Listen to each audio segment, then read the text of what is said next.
فاستعيذ بالله من الشيطان الرجيم بسم الله الرحمن الرحيم.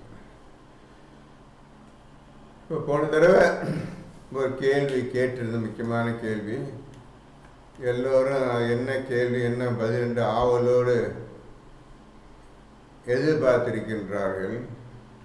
அதாவது இரண்டு பிள்ளைகளில் யார் அண்ணன் யார் தம்பி, யார் கொன்றார்கள், அண்ணனுக்கு தம்பிக்கு வந்ததில் யார் யாரை கொன்றார்கள் கேள்வி கேட்டிருந்தோம். சரியா நசீர்? எல்லாம் கவனம் கேட்டுருங்க. குரான் எப்படி ஓதும் சொல்லி தந்துடுறேன், மற்றபடி பெருசாக கண்டுபிடிச்சிடல. அது குரான் இருக்கிறதே ஒழுங்காக ஓதுனீங்கண்டா வேலைக்கு உங்களுக்கு வேலை கிடைச்சது கஷ்டமே இருக்காது, உங்களுக்கு கஷ்டமே இருக்காது. அதனால் 5:27 எடுங்கப்பா.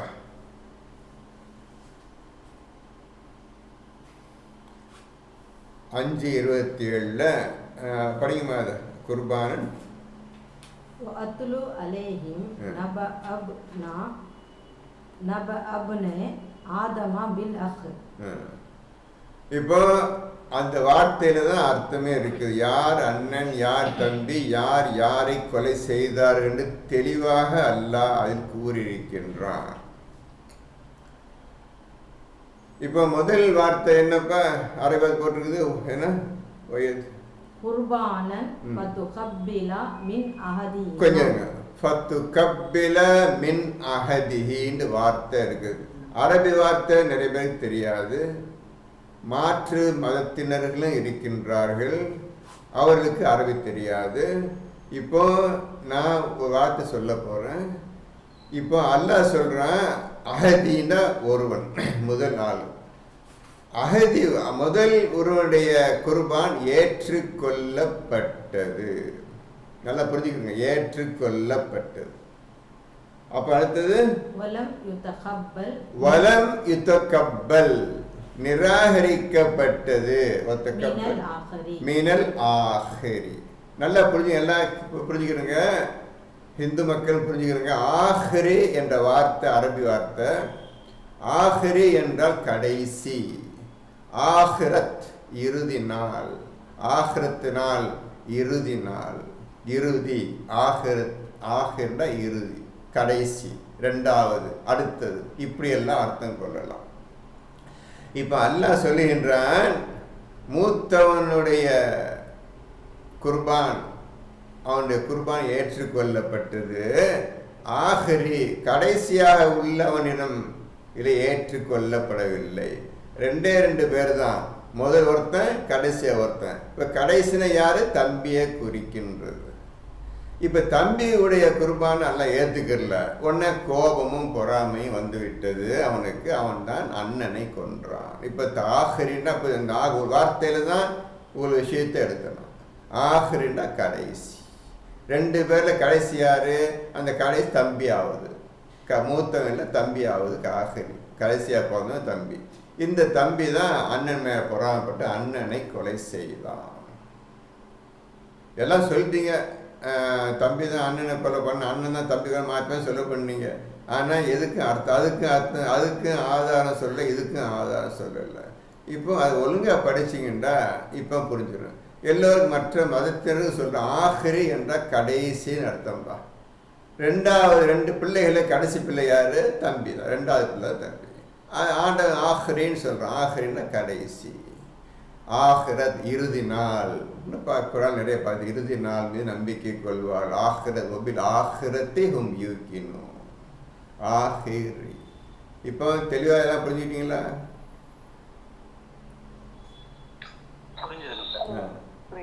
இப்படிதான் தம்பி ஒன்றும் கஷ்டம் இருப்பாங்க. அதெல்லாம் சொன்னேன், எப்போ எது சொன்னாலும் சரி அதுலேயே அர்த்தம் இருக்குது, அதுலேயே அர்த்தம் இருக்குன்னு சொல்லிட்டு வர்றேன். நீங்கள் அதை விட்டுட்டு வேற இந்த ஆயத்து போட்டுருக்கு, அந்த ஆயத்து போட்டு வேற வெளியே போக தேவையில்லை. ஒரு ஆயத்தில் ஒரு கேள்வி கேட்டேன்னா அந்த கேள்விக்கு போய் அந்த ஆயத்தை இருக்குதுன்னு அர்த்தம். இதுதான் ஓதுற முறை, இதுதான் ஓதும். இதான் நீங்கள் மிஸ் பண்ணுறீங்க. இதுக்காக இதை வேற எதுவும் ஆயத்தான் தேடுறீங்க. தேட தேவையில்லை. அதே ஆயத்தில் அதே கேள்வி வருது. கேள்வி வந்தால் அந்த ஆயத்திலேயே பதில் இருக்குது. இதுதான் குர்ஆனுடைய மகத்துவம். வேறு எங்கேயும் போய் தேடணுன்னு அவசியமே கிடையாது. இப்போ ஈஸியாக போச்சு உங்களுக்கு. அந்த அண்ணன் யார், தம்பி யார், புது கேள்வி. யார் யாரை கொன்றானுங்கன்ற அடுத்த கேள்வி. எப்படி கண்டுபிடிக்க உங்களுக்கு தெரியல. இப்போ தேவையில்லாமல் முன்னவர் பிந்தியவன் போட்டுக்கிறான், பிராக்கெட்டில் போட்டு வச்சுக்கிறான். அவனுக்கும் புரியல, யாரு குரான் எழுதணுக்கும் புரியல, என்ன எதுன்னு தெரியல, அவனுக்கும் தெரியல. இந்த மாதிரி போயிட்டு இருக்குது. இந்த குரான் எழுதினவொன்னு மொழிபெயர்ப்பு பண்ணாங்கல்ல, அவங்களுக்கு இப்போ உண்மையான விஷயம் வெளியே வந்துடுச்சு. இப்பெல்லாம் எழுதுன குரான் டிரான்ஸ்லேஷன் பண்ணுறவன் இந்த மாதிரி இருக்கிற விஷயத்தை வச்சு பேசியில் மக்களுக்கு தெளிவுபடுத்தணும். தெரியல இவனுக்கு. அரபியும் தமிழ் தெரிஞ்சாச்சு, போடுற எழுதியாச்சு, முடிஞ்சிச்சு, கதை பண்ணிட்டாங்க. அவங்களுக்கு பாவம் குரான் என்னன்னு தெரியாது. அந்த குரான் எழுதி வச்சுக்கிங்கல்ல, உலகம் பூரா குரான் வச்சுக்கிறாங்களே, அப்போ என்னன்னு தெரியும் அவங்களுக்கு. ஏதோ 2 பாஷை தெரியும். இப்போ அரபியும் தெரியும், இங்கிலீஷ் தெரியுமா, இங்கிலீஷ் எழுத வேண்டியதுதான். அரபியும் தமிழும் தெரியுமா, தமிழ் எழுத வேண்டாம், முடிஞ்சு போச்சுக்கிறாங்க. ஆனால் ஓதுற முறையை கண்டுபிடிச்சிக்கணும், அதில் ஓதணும். இப்போ ஒரு கேள்வி ஒன்று கேட்குறாங்க. இப்போ இந்த 6235 ஆயத்தை வஹி மூலமாக அல்லாஹ் இறக்கி இருக்கின்றான் இந்த குரான். ரசூல் எப்படி மக்களுக்கு இந்த வஹி மூலமாக வந்த அல்லாஹ்வுடைய ஆயத்தை மக்களுக்கு எவ்வாறு பேசினார்? இதான் முதல் கேள்வி. இப்போ நபியே, அவர்கள் உன் பேச்சை கேட்காவிட்டால் அவர்களை நீர் புறக்கணித்து விடும் ஒரு ஆயத்து இருக்குது. ஆயத்துக்கு இது ஆயத்து இருக்கு, புறக்கணித்து விடும்.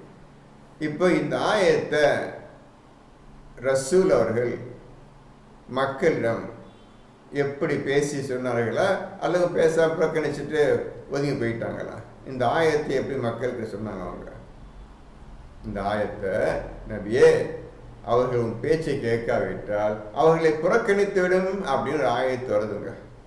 இந்த ஆயத்தை மக்களுக்கு எப்படி ரசூல் அவர்கள் சொன்னார்கள்? சொல்லுங்க பார்ப்போம். எப்படி சொல்லியிருப்பார்கள்?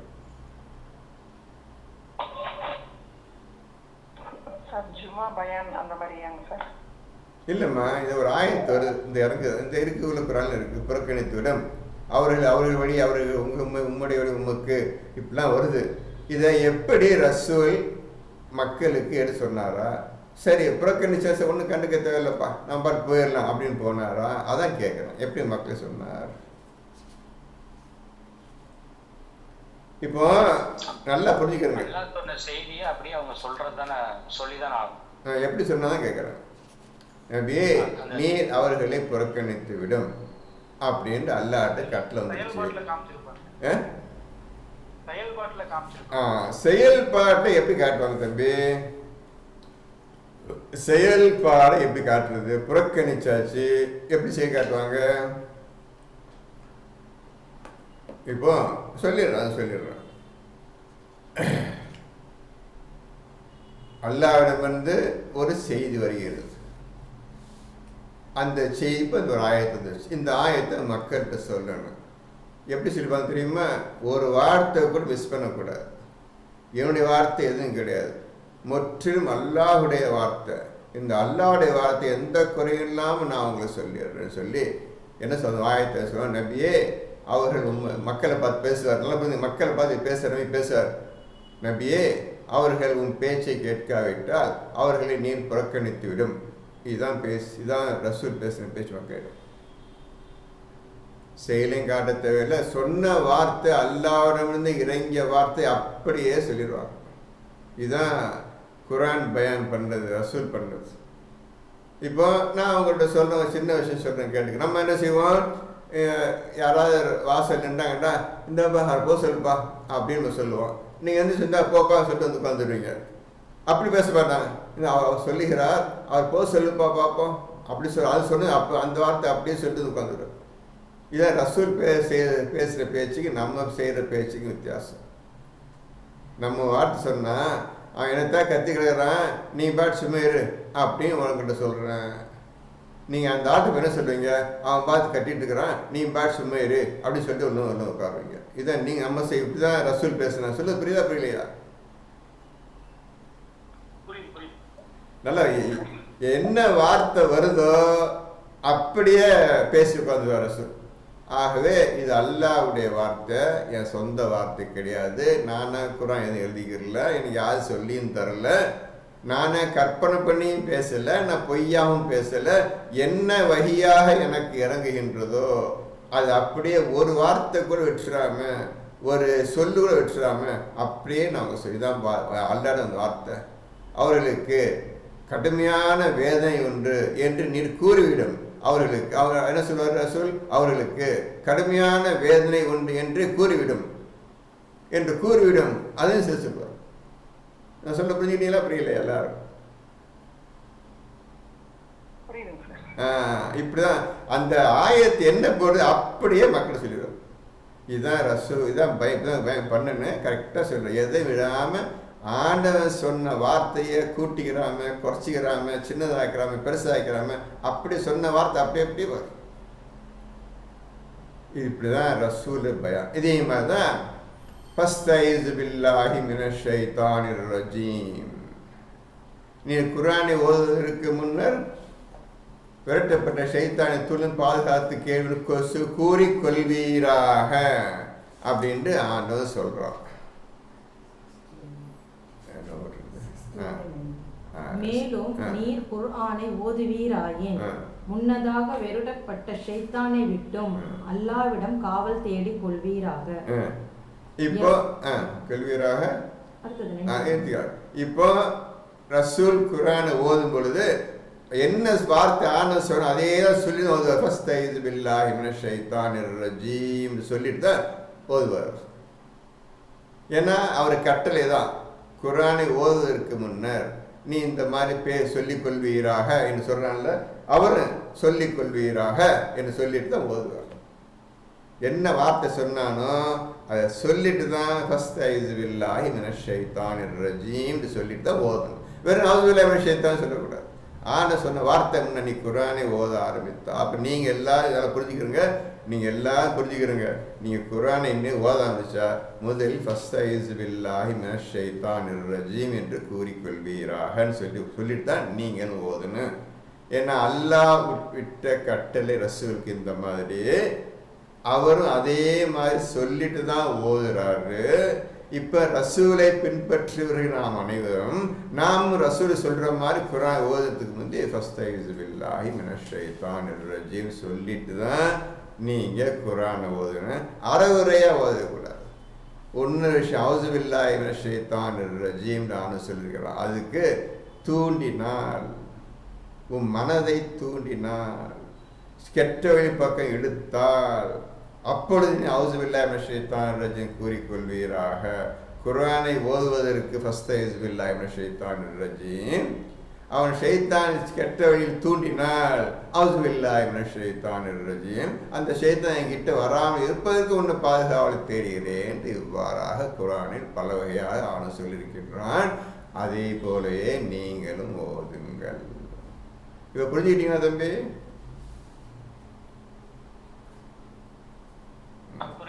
சரி, அவர் கேள்வி கேட்டு இருக்கிறாரா?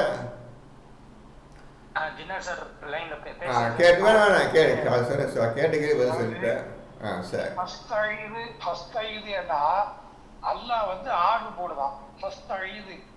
சொல்லிக்கிறேன். பாதுகாப்பு தேடிக்கொள்ளுங்கள். ஆர்டர் போடுவது வந்து நாம மனிதன் நீ சாதாரண பேசும்போது இதை நீ செய்யப்பா அப்படின்னா நான் செய்யறேன் அப்படின்னு சொல்லுதானே கரெக்டா இருக்கும். இப்ப அவ்வூது நான் பாதுகாவல் தேடுகிறேன் அப்படின்னு சொல்லிதானே கேட்க முடியும். ஆமா, நீங்க அப்படியே சொன்னா அப்படியே ரிப்பீட் ஆகுற மாதிரி ஆகுமா இல்லையா? அப்படியே சொன்னேதான் சொல்லிதான் போதும். நீங்க அவர் என்ன சொல்றான் அல்லாஹ்க்கு? அல்ல ரசூல் என்ன சொல்றான்? ரசூல் மனிதர், நீங்கள் மனிதர். இப்ப ரசூல் மனிதனுக்கு சொல்றான் இந்த மாதிரி வார்த்தை வருது, அந்த ஆயத்தை அப்படியே சொல்லி தான் ஓதணும். நீங்கள் அந்த வார்த்தை எடுக்கணும், மாற்றவும் கூடாது, எடுக்கவும் கூடாது. சொன்னதை வச்சே ஓதணும். நீங்கள் இது நீங்கள் பேசுகிறது அரபி வார்த்தை. இதை நீங்கள் ஜிக்ரை மாத்திராதான் ஃபஸ்தைஸ் பில்லாஹின்னு உண்மையான அர்த்தம் வெளிப்படும் உங்களுக்கு. புரியுதா? இல்ல ஃபர்ஸ்ட் இது அப்படிங்கிறதுக்கு என்ன பொருள்? என்ன போட்டிருக்கு அதுல தமிழ்ல? நீங்கள் தேடிக்கொள்ளுங்கள் அப்படிதான் அதுக்கு பொருள். ஆமா, நீங்க தேடிக்கொள்ளுங்கள் நம்மளை பார்த்து சொல்றோம். அதே வார்த்தையை சொல்லுங்க, உங்களை சொல்லுங்க. நீங்க தேடிக்கொள்ளுங்க அதே வார்த்தை உங்களை நீங்க சொல்லிக்கிறீங்க. அது என்ன தப்பு? இல்ல அல்லாஹ் சொன்ன ரிப்பீட் சொன்ன மாதிரி ஆகுமா இல்லையா? அல்லாஹ் சொன்னதை நம்ம ரிப்பீட்டா அவனே இப்போ நீங்க ஒரு விஷயம் சொல்றீங்க, நான் நீங்க சொன்னதே திரும்ப உங்ககிட்டே சொன்னா இப்ப நான் சொன்னதை நீ செய்யின்னு சொல்லுவீங்களா அல்லது நீங்க சொன்னதை நான் அப்படி திருப்பி திருப்பி சொல்லிக்கிட்டே இருக்கணுமா? திருப்பி திருப்பி சொல்லிட்டு இருப்பீங்க. குரானை ஓத ஆரம்பித்தாலும் சொல்லிட்டு குரான் வந்து இந்த மாதிரி சொல்லிக் கொள்வீராக என்று கட்டளைறான். சரியா? இப்போ நீங்க என்கிட்ட சொல்றீங்க தம்பி இதை சாப்பிடுன்னு சொல்றீங்க, நான் என்ன செய்யணும்? அதை எடுத்து சாப்பிடணும். இப்போ நான் வந்து என்ன செய்யறேன்? மறுபடியும் தம்பி இதை சாப்பிடு அப்படின்னு சொன்னா நீங்க சொன்னதை நான் ரிப்பீட் உங்ககிட்டயே சொன்ன மாதிரி ஆகுமா ஆகாதா? என்கிட்ட எதுக்கு சொல்றீங்க? உங்களுக்கு நீங்க சொல்லிக்கிறீங்க. உங்களுக்கு நீங்க சொல்லிக்கிறீங்க.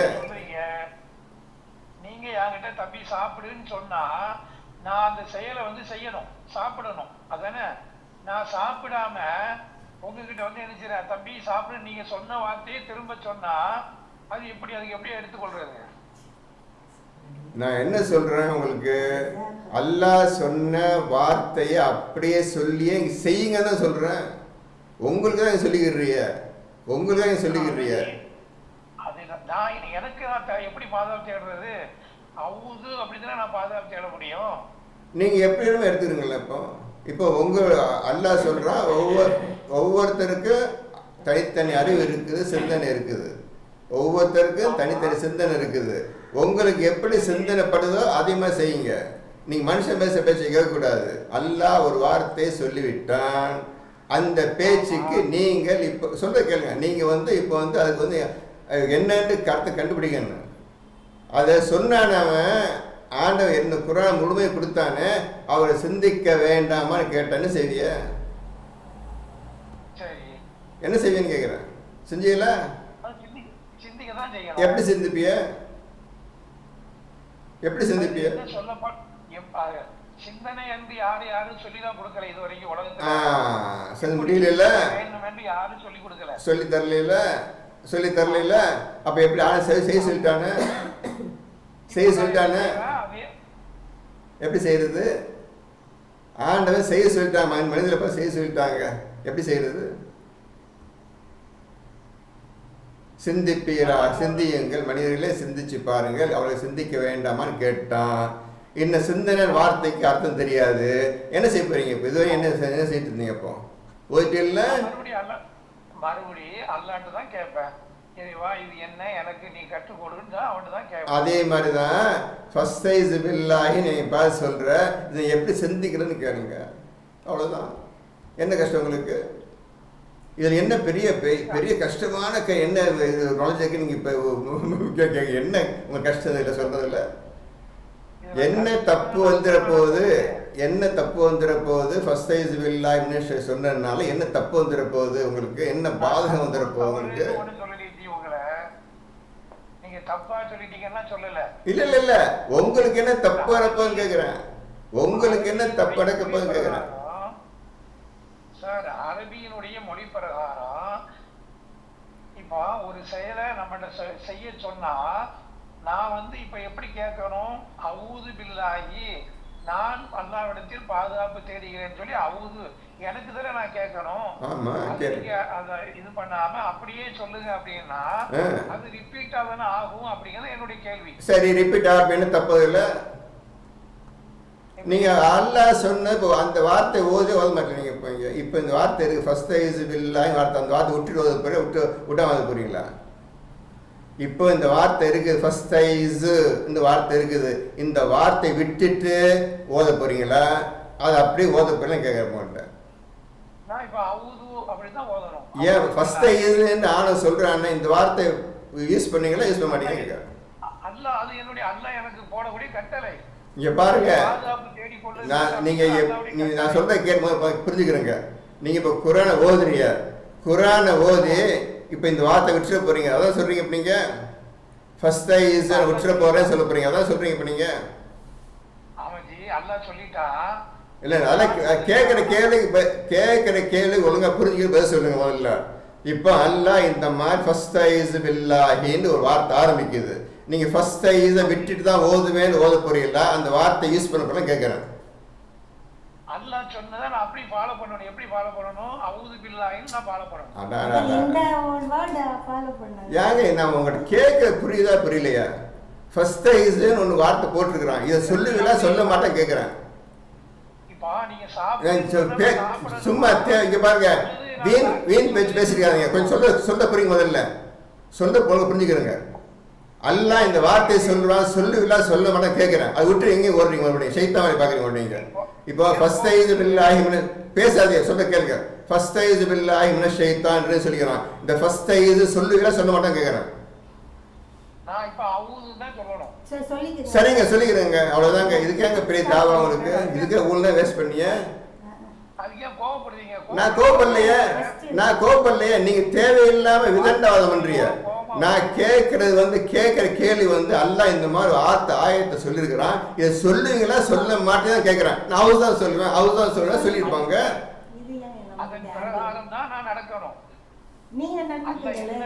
எனக்கு ஒரு கட்டளை இட்டுட்டா அந்த கட்டளையை நான் என்ன செய்யணும்? ஃபாலோ தானே பண்ணணும். அதை நான் எப்படி ரிப்பீட் பண்ண முடியும்? பண்ணாதீங்க, அல்லாஹ் ரிப்பீட் பண்ணாதீங்க. முடிஞ்சிருங்க, முடிச்சுல முடிஞ்சாப்போ பண்ணாதீங்க. உங்களுக்கு விருப்பப்பட்டது பண்ணுங்க. அப்படி விருப்பம் இருந்தா பண்ணுங்க, அப்படி கிடையாது. அல்லாஹ்வுக்கு நம்ம கட்டுப்பட உங்க இஷ்டம் சொல்றாங்க, உங்க இஷ்டம், விருப்பம் தான் பண்ணுங்க. நம்ம ஃபாலோ பண்ணி தானே ஆகணும். உங்க இஷ்டங்க ஃபாலோ பண்றத. அல்லாஹ் சொல்றாங்க, விரும்பினால் இந்த குறை எடுத்துக்கணும், இல்லை விட்டு தூக்கி போட்டு சொல்ல சொல்லிட்டானே. விரும்பியவர்கள் இந்த குறை ஏற்றுக்கொள்ளலாம் சொல்றான் ஆண்டவன், கட்டாயப்படுத்தலையே குரான்ல. இப்போ அல்லாஹ் என்ன செய்யறான்? நீங்க என்னை புகழுங்கன்னு சொல்றான். அப்ப அல்லாவை புகழுங்கன்னு சொல்லி நீங்க சொல்லிட்டு இருப்பீங்களா? அல்லாவை புகழுவீங்களா? இப்ப கேள்வி கேறீங்கல்ல, இந்த கேள்வி ஒரு விஷயம் கேட்டாச்சு, புகழ் அர்த்தம் கேட்டேன். அதெல்லாம் கேட்கல நீங்க இல்லையா? இன்னைக்கு புதுசாக இங்கே சிரிக்கிறீங்க பேசிட்டு. நான் எனக்கு 1 வருஷம் கேட்டேன் புகழ், இந்த வார்த்தைக்கு என்ன அர்த்தம் கேட்டேன். அதெல்லாம் படிக்கல, அதெல்லாம் கேட்கல. இப்போ என்கிட்ட திருப்பி என்கிட்ட கேட்குறீங்க. நான் அன்னைக்கு கேட்டாச்சு 1 வருஷத்துக்கு முந்தைய புகழ், இந்த வார்த்தைக்கு என்ன அர்த்தம், அல்லாஹ் இந்த வார்த்தைக்கு என்ன அர்த்தம் கேட்டேன். ஒன்றுமே தெரியாமல் உட்காந்து போயிட்டு உட்காந்துட்டு நீங்கள் இது வரையும் என்ன செஞ்சது வரையும் என்ன செய்ய? நீங்கள் லைனில் வரல. இப்போ நீங்கள் புதுசு சொல்கிறீங்களா? புதுசு எனக்கு பழைய விஷயம் இது. இப்போ ஏற்கனவே பேசியாச்சு, மக்கள்கிட்ட பேசியாச்சு. அது புரிஞ்சுக்கணும் முதல்ல. இப்போ அடுத்த கேள்வியா இருக்குதா? சார், இப்போ நீங்கள் சொன்னது எனக்கு ஒரு புரிதலுங்க சார். இப்போ நான் எப்படி இருக்குதோ அதை அப்படியே நபி எடுத்து சொன்னாங்க ஒரு வாரம். அதுக்கு நான் ஹாக்கா சூறால 45, 46, அதாவது 69, 45, 46 நான் படிக்கிறப்போ சிந்திச்சிருக்கேன். எப்படி அவரு வாயிலிருந்து அவருடைய வழக்கு, அதாவது அன்றையும் நம் மீது சொற்களில் சிலவற்றை அவர் இட்டுக்கட்டி கூறியிருப்பாரானால் அவருடைய வழக்கையை நாம் பலமாக பிடித்து பின்னர் அவருடைய நாடி நரம்பை துண்டித்து விடுவோம் சொல்லி அவர் வாயாலேயே அப்படி சொல்றதெல்லாம் எப்படின்னு சொல்லி நான் அது கொஞ்சம் சிந்திச்சிருக்கேன் சார். நீங்க சொல்றதை பார்க்கும்போது அதுல ஹிக்மத்தான விஷயம் இருக்கு அப்படின்னு எனக்கு புரிஞ்சுக்க முடியும் சார். சொன்னதை அப்படியே சொல்லியிருக்காரு அவரு நபி. தன்னை பற்றி சொல்லும் போது என்னை அல்லாஹ் நான் சொல்லாட்டி மனிதர்களுக்குள்ள மனிதர்கள் பேசும்போது சொல்லுவோம், நான் சொல்லன்னா என்னை அடிச்சு போடுவாங்க, என்னை விட மாட்டாங்க அப்படின்னு. ஆனா இறைவனுக்கும் மனிதனுக்கும் இருக்கிற விஷயத்துல ஏதோ ஹிக்மத்தான விஷயம் இருக்குங்கிறத மட்டும் உணர்வா இருக்கு சார். அதை எந்த வார்த்தையும் ரசூல் மறைச்சிடல, சொன்ன வார்த்தை அப்படியே சொல்லிட்டாரு. இப்போ ரசூலுக்கு அல்லாஹ் இந்த மாதிரி கட்டளையிடுறான், இந்த மாதிரி ஓதும்போது சொல்லிக் கொள்வீராக சொல்கிறான். அவரும் அல்லாஹ் சொன்ன மாதிரியே தனக்கு சொல்லிக்கிட்டு ஓதுறாரு. அதை விட மேன்மையான விஷயம் ஒன்று என்னன்னு கேட்டால், அபச வத்தவல்லான்னு 80வது சூறால 1, 2 வருதுல்ல, 80வது சூறால 1, 2 வருதுல்ல, அபச வத்தவல்லா கடுகடுத்தார், கோவப்பட்டார், முகத்தை திருப்பி கொண்டார் வருதுல்ல. அதுல வரிசைக்கு அவரை பத்தி சொல்றான்ல ஆண்டவன், ரசூலை பத்தி சொல்றான்ல ஆண்டவன். இல்ல தன்னை பத்தி நான் இவ்வளவு தப்பா பண்ணிருக்கிறேன், இதெல்லாம் அப்படி எப்படி மக்கள்கிட்ட சொல்றதுன்னு மறைச்சாரா சொன்னாரா? அப்படி சொன்னாரா? நீ யார் உன்னை தேடி வருகிறார்களோ அவரை புறக்கணித்து விடுகின்றீர். எவன் புறக்கணிக்கிறானோ அவன் போய் நான் ஓடுறேன், இந்த மாதிரி செஞ்சுட்டு இருக்கிறேன் ரசூலை பற்றி சொல்றான்ல ஆண்டவன். அப்போ என்னடா இது என்னை பற்றியே நானே மக்கள் சொல்றதா? ஒரு வழி இல்லை, இறங்கிருச்சு, ஆயத்து இறங்கிருச்சு, சொல் மக்களை சொல். இந்த மாதிரி ஒவ்வொரு விஷயத்தையும் ஆண்டவன் என்ன இறக்குனானோ அதில் இன்னும் இது வச்சு அரபி வச்சுக்கிட்ட மன்னர் செய்ய முடியாது. நீ வந்து முதல்ல ஜிக்ராக்கு, முதல்ல ஜிக்ராத்துக்கு முந்தைய பெரும் பேச்செல்லாம் விவாதம் பண்ணக்கூடாது. முதல்ல ஜிக்ராக்க சொன்ன பண்ணி அண்ணி எவனா பண்ணான்னா ஒருத்தம் கிடையாது. இதை வச்சுக்கிட்டே சண்டை போட்டு பிரச்சனை பண்ணிக்கிட்டு உட்காந்து எந்த பிரயோஜனம் கிடையாது. நீ முதல்ல ஜிக்ராக்கணும். இது முதல்ல அதுக்கு முந்தைய சிந்தனை செய்யணும். சிந்தனையும் தெரியாது, ஜிக்கரும் தெரியாது. இந்த தேவையெல்லாம் அரபி வச்சுக்கிட்டு செய்யலாம் வேண்டாமான்னு மனிதர்கள்லாம் இது பிரச்சனை பண்ணிக்கிறாங்க. அது சொன்ன குரான் எப்படிப்பட்டது முதல்ல புரிஞ்சுக்கணும். ஒன்று இந்த குரான் எப்படிப்பட்டதுன்ற யாருக்கும் தெரியல. இந்த என்ன செய்யணும் தெரியல. எதை கொண்டு இந்த குரான் உருவாக்கப்பட்டிருக்கு இன்னும் தெரியாது, யாருக்கும் தெரியாது. ஒன்று ஞானம் சுத்தமாக தெரியாது, அடுத்தது ஜிக்கர் சுத்தமாக தெரியாது, அடுத்தது ஃபுர்கான் ஒரு விஷயம் ஒன்று இருக்குது, அது என்னென்றே தெரியாது, அடுத்த சிந்தனை. இந்த 4 விஷயங்களை கொண்டது இந்த குரான். இந்த 4 என்னன்னு தெரியாமல் இந்த அரபி மொழி வச்சுக்கிட்டு சண்டே சச்சம் போயிட்டுருக்கு, இன்னைக்கு போயிட்டுருக்கு. முதல் புரிஞ்சுக்கணும் குரான் என்ன போட்டு முதல் குரான் ஓத பழகிக்கணும். முதல்ல பழகிட்டு என்ன சொல்ல புரிஞ்சுக்கணும். புரிஞ்சப்போ தான் பேச ஆரம்பிக்கணும். குரானே ஓதாமல் உலகம் போய் பேசிட்டு இருக்குது. என்னென்னே ஒரு வார்த்தை தெரியாது. இந்த அல்ல முதல் வார்த்தை அல்லான்னு என்ன அர்த்தம் தெரியாது, புகழுக்கு அர்த்தம் தெரியாது, ரப்புன்னு அர்த்தம் தெரியாது, 3 அர்த்தம் தெரியாது. அது அர்த்தம் தெரியாமல் தான் உள்ளே போய் உட்காந்துக்கிட்டு பேசிட்டுருக்காங்க உலகம் பூரா. இந்த முதல் வார்த்தைக்கு இன்றைக்கும் அர்த்தம் தெரியாதுங்க, சொல்ல முடியாதுங்க. சும்மா எல்லா புகழும் அல்லாவுக்கு எல்லா புகழும் சொல்லிட்டு தான் முடிஞ்சா அவன் தன்னை பற்றி சொல்கிறான். நீ என்ன சொல்கிற? அவன் தன்னை பற்றி சொல்கிறான்பா, நீ என்ன சொல்கிற? எல்லா புகழும் அல்லாவுக்கு அகிலங்கள் இவன் தன்னை பற்றி சொல்கிறான். அவன் தன்னை பற்றி சொல்கிறான். உனக்கு என்ன தெரியும்? சரி, இப்போ படிக்கப்பா. அடுத்த என்ன வந்து சார் ஒரு புரிதல் அது சரியானு கொஞ்சம் சொல்லுங்க சார். இப்போ நம்ம ஓதுறப்ப அது படிக்கும். இப்போ அது நானுன்னு சொன்னா நான் தனி ஆள் கிடையாது. எனக்கு மனசுன்னு ஒரு விஷயத்தெல்லாம் படைச்சிருக்கான். அந்த ஷைத்தானுடைய ஊசலாட்டம் அந்த மனசுல தான் இருக்கு. இப்போ நான் எனக்கு என் மனதுக்கு நான் சொல்லக்கூடிய ஒரு விஷயமா தானே அது அமையும். பாதுகாப்பு நான் என் மனதுக்கு தேடிக்கக்கூடியதாக தானே இருக்கு. அப்போ நான் வந்து பாதுகாப்பு தானே தேடும். ஃபர்ஸ்ட் பில்லாங்கிறது என் சொல்றது என்னுடைய மனதுக்கு நான் சொல்ல வேண்டியதானே, அப்படிதானே சார்? ஆமா, ஆண்டவன் இந்த வார்த்தை போடுறான்டா இது ஏதோ விஷயம் உண்மையான மகத்தான ஒரு ஞானம் இருக்குதுங்க. ஞானம் நிறைந்த வாக்குன்னு சொன்ன பிறகு சொல்ல மாட்டேன்னு என்ன அர்த்தம்? ஃபர்ஸ்ட் சைஸுன்னு ஒரு ஞானம், அவ்வளோ ஞானம் நிறைந்த வாக்கு முழுவதும் ஞானம் நிறைய சொல்லிட்டான். அப்போ ஒவ்வொரு வார்த்தை ஒவ்வொரு எழுத்தையுமே நம்ம மரியாதை கொடுக்கணும். ஆண்டவன் கண்ணியமிக்கிறது ஞானம் நிறைந்தது, ஜிக்கர் நிறைந்ததுன்னு போடுறான். இந்த ஜிக்கரு ஞானம் நிறைந்த விஷயம் அது ஒவ்வொரு வார்த்தையும். அப்போ அதுக்கு என்ன பதில் சொல்கிறோமோ அப்போ அது போதிக்கிட்டு தான் சிந்தனை செஞ்சுட்டே இருக்கணும். எப்படி இது என்ன விஷயம், என்ன விஷயம், இது என்ன அர்த்தம் பொதிந்து இருக்கின்றது, என்ன ஞானம் இதில் அடங்கி இருக்கிறதுன்னு புரிஞ்சுக்கணும்னு முதல்ல. புரியத்துக்கு வந்தே பேசுகிறேன் என்ன அர்த்தம்? இன்னும் புராணம் யார் ஓரத்துக்கு வந்து பேசுனா உலகத்தில் எவனுக்கு கூட ஓத தெரியாது. இப்போ சொல்கிறேன், இன்னும் ஒருத்தனுக்கு கூட ஓத தெரியாது.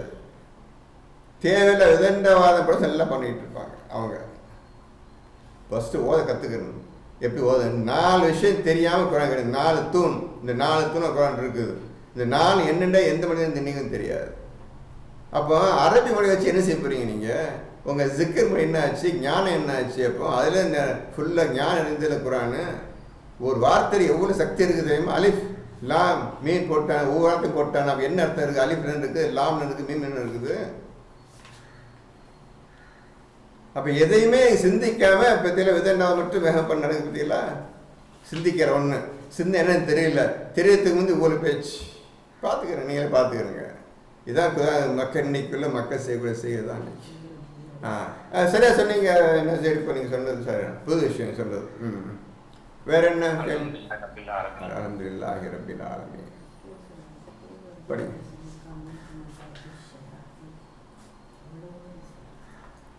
நாலாவது சூரா அன்-நிசா, 6வது ஆயத்து.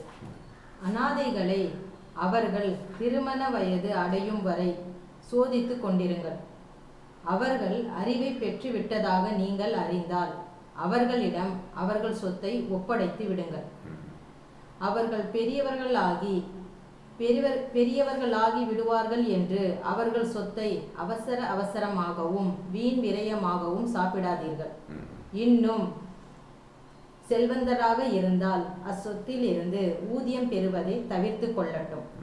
ஆனால் அவர் ஏழையாக இருந்தால் நியாயமான அளவு சாப்பிட்டு கொள்ளட்டும். மேலும் அவர்களுடைய பொருட்களை அவர்களிடம் ஒப்படைக்கும் போது அவர்கள் மீது சாட்சிகளை ஏற்படுத்தி கொள்ளுங்கள். கணக்கெடுப்பதில் அல்லாஹ்வே போதுமானவன்.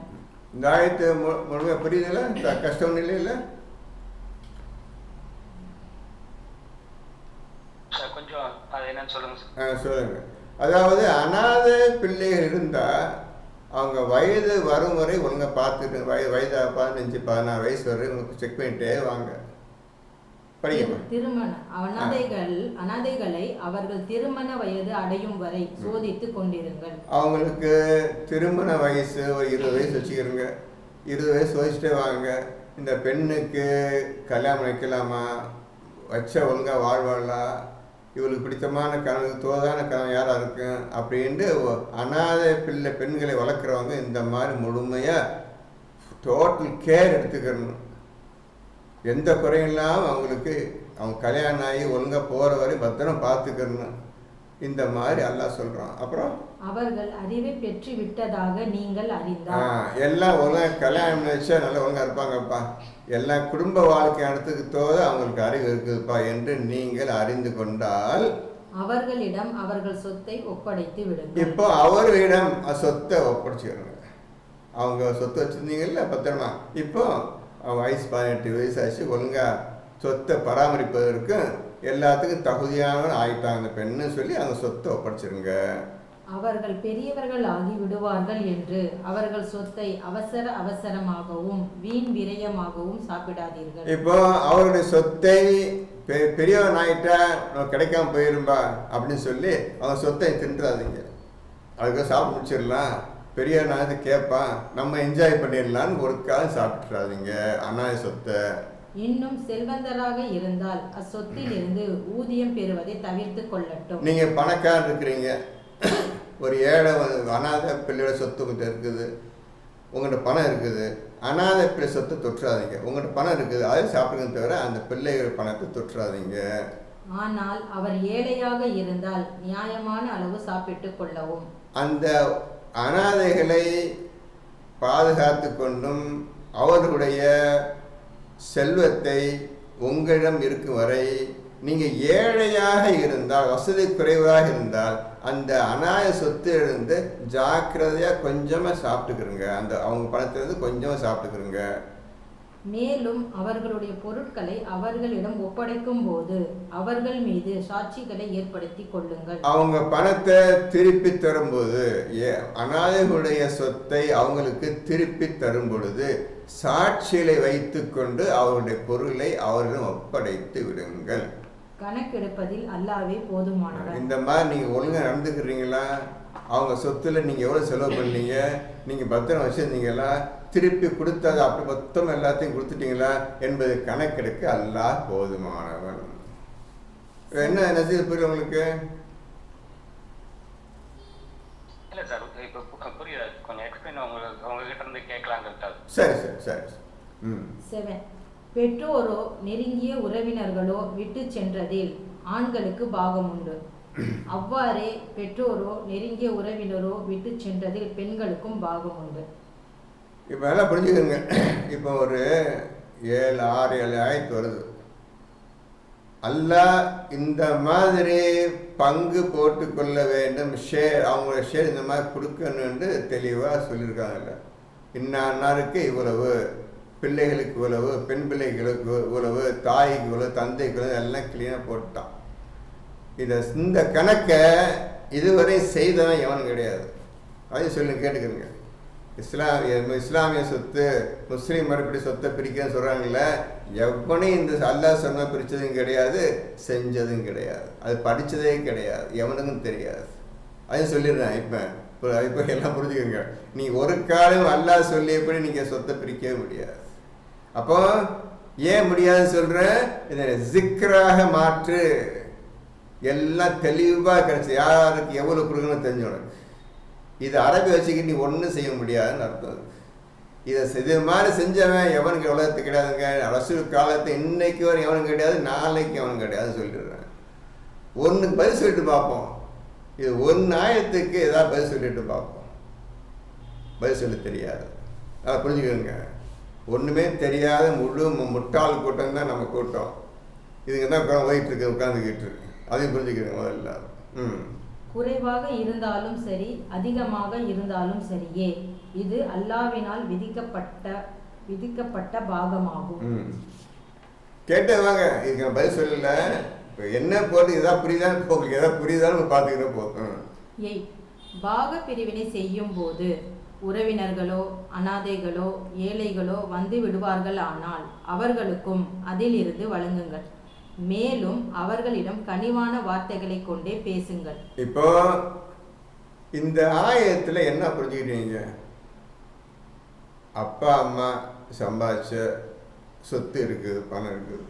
இதை அவருக்கு பின்னால் பிள்ளைகள், மனைவிமார்கள், தம்பிமார்கள் பிரிச்சுக்கிறாங்க. அதை போட்டிருக்குது. இதை பிரிக்கும் பொழுது இந்த ஷேர் அதில் பங்கு அதெல்லாம் நியாயமாக அவங்க பிள்ளைகளுக்கும் பேர பிள்ளைகளாம் போய் சேரணும். சரி, இப்போ அல்ல என்ன சொல்றாங்க இதுல படிங்க. உறவினர்கள், இப்போ உங்களுடைய உறவினர்கள், அது பிள்ளைகள் பேரன்கள் சொல்ல, அதை விட இன்னும் உறவினர்கள் வந்து விட்டால், அதாவது சொத்து பிரிக்கும் பொழுது அப்புறம் அனாதைகளும் வந்து விட்டால், இந்த 3 பேர் வந்துட்டாங்கன்னா அவங்களுக்கு நீங்க கொடுக்கணும்னு சொல்லிட்டாங்க. நல்லா புரிஞ்சுக்கிறீங்க. அல்லாஹ்வுடைய வார்த்தை கவனிங்க. முதல்ல அல்லாஹ்வுடைய வார்த்தையை இந்த விஷயத்தை பண்ணி எவனையும் படிச்சு ஒழுங்காக படிச்ச கிடையாது. அந்த ஆயத்தை ஒன்றும் புரியாது, அவன் படித்தாலும் புரியாது. இப்போ சொல்கிறேன் கேட்டுக்கிறேங்க. இந்த ஆயத்தை பிரகாரம் உனக்கு தந்தை தாயுடைய சொத்து செல்வம் எல்லாம் அவருடைய பிள்ளைகளுக்கும் அவருடைய பேர பிள்ளைகளுக்கும் சகோதரர்களுக்குமா எழுதி வச்சுட்டான், சொல்லிட்டான், மாணவன் சொல்லிட்டான். ஆனால் இப்போ உறவினர்கள் தூரத்து உறவினர்கள், அப்புறம் அனாதைகள், ஏழைகள் வந்து விட்டால், சொத்தை பிரிக்கும் வந்து விட்டால் அவர்களுக்கும் நீங்கள் கொடுங்கள் சொல்லிட்டாங்க. புரிஞ்சுக்கிறீங்க. அவர்களுக்கு நீங்கள் கொடுங்கள். எவ்வளவு கொடுப்பீங்க? அடுத்த கேள்வி, எவ்வளவு கொடுப்பீங்க?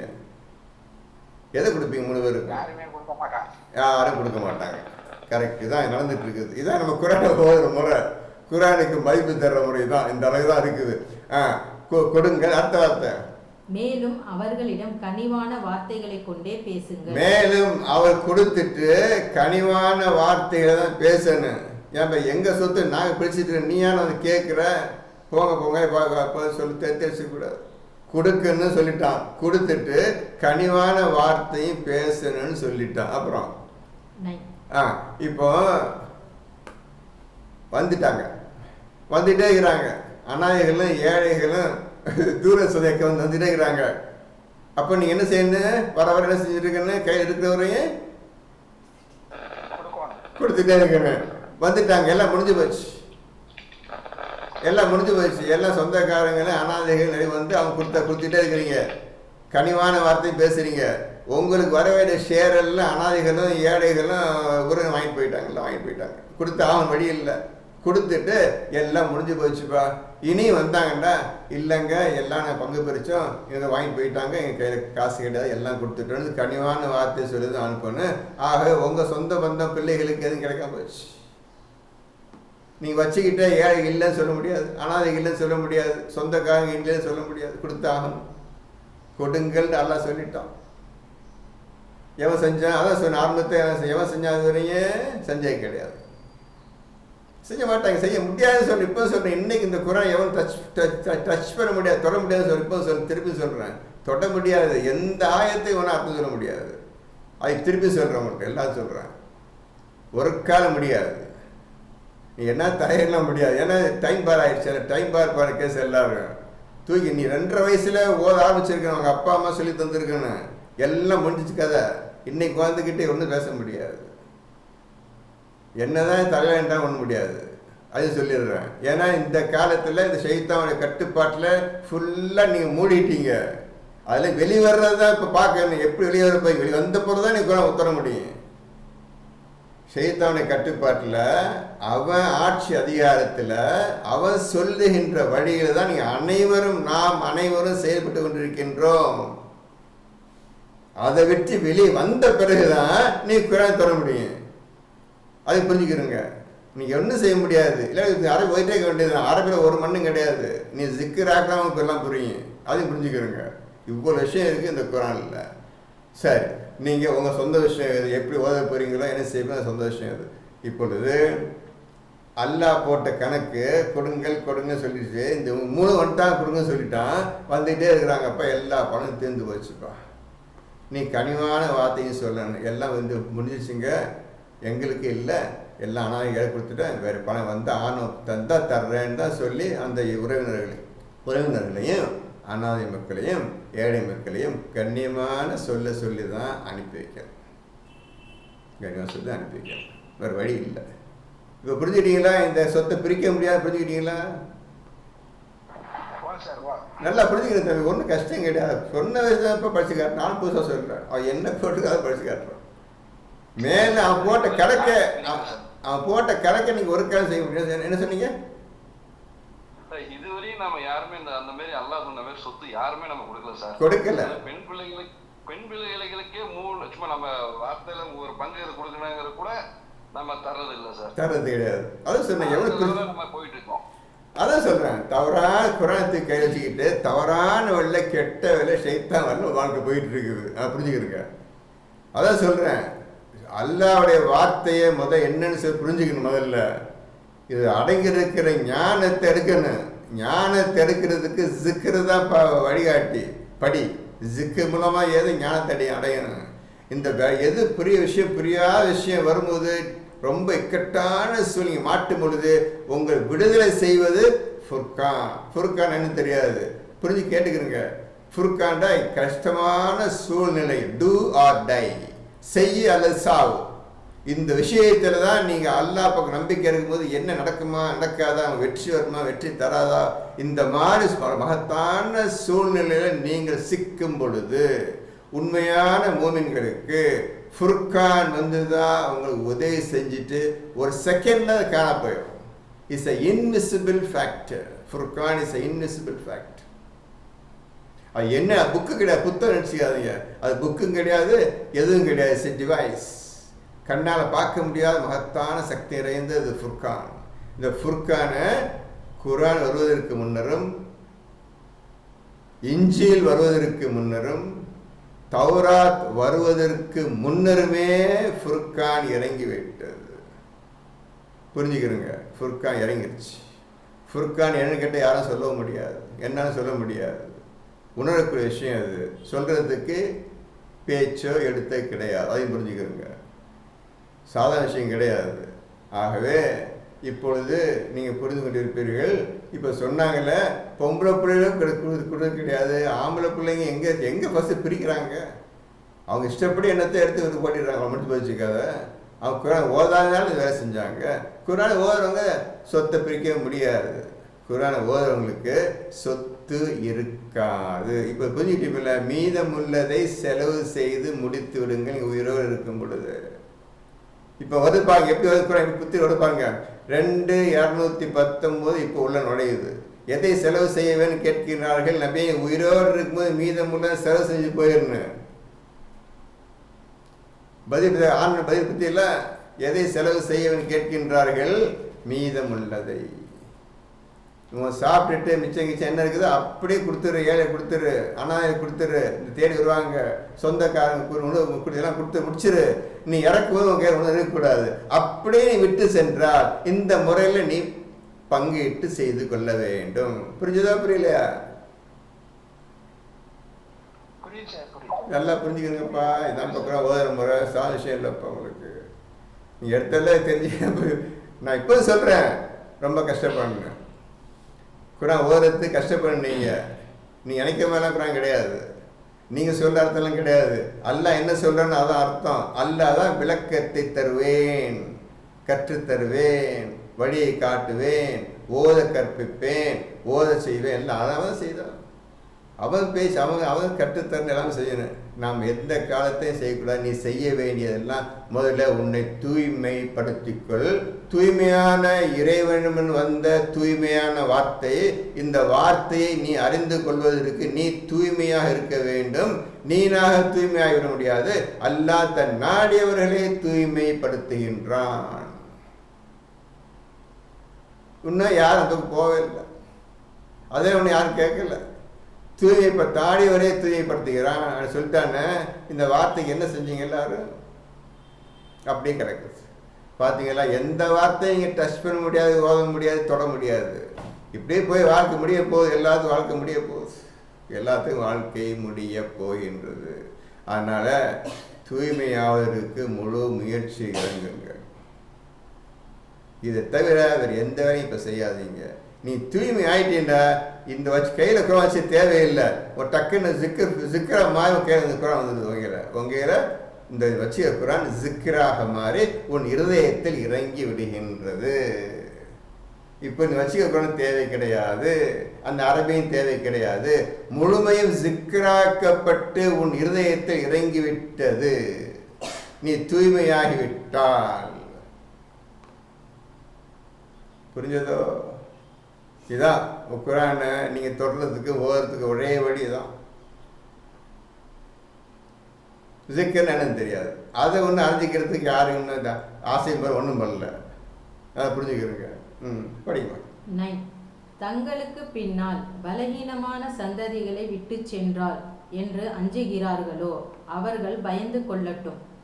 மேலும் அல்லாவை அஞ்சி இதமான வார்த்தைகளையே அவர்கள் சொல்லட்டும்.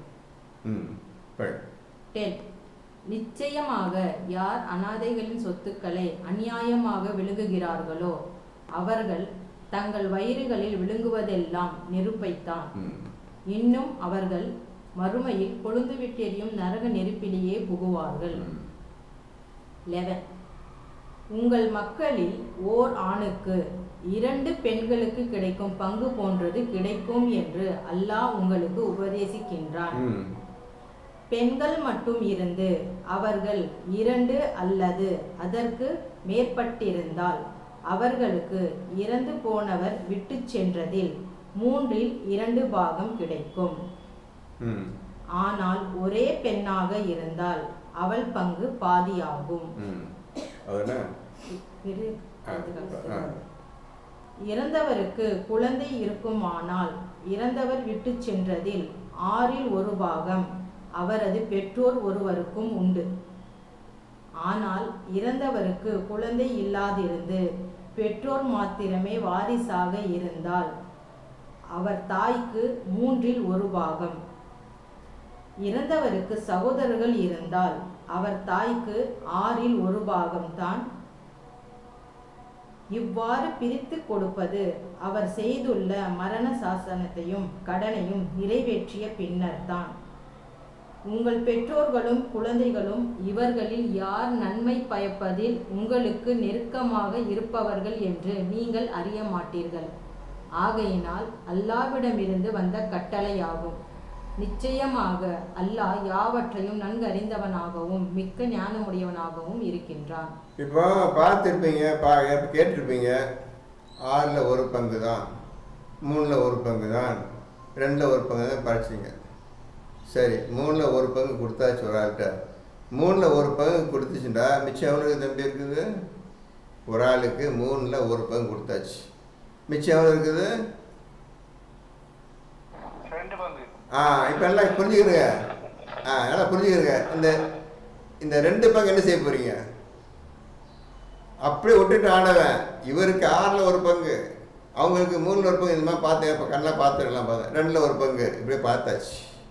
அப்போ கொடுத்தது போக மிச்சம் இருக்குது. இல்லை, மிச்சம் என்ன செய்வீங்க? பதில் சொல்ல முடியுமாங்களா? இதில் பதில் சொல்ல முடியுமா? மிச்சம் என்ன செய்வீங்க? 6ல் ஒரு 6 ரூபா இருக்குப்பா.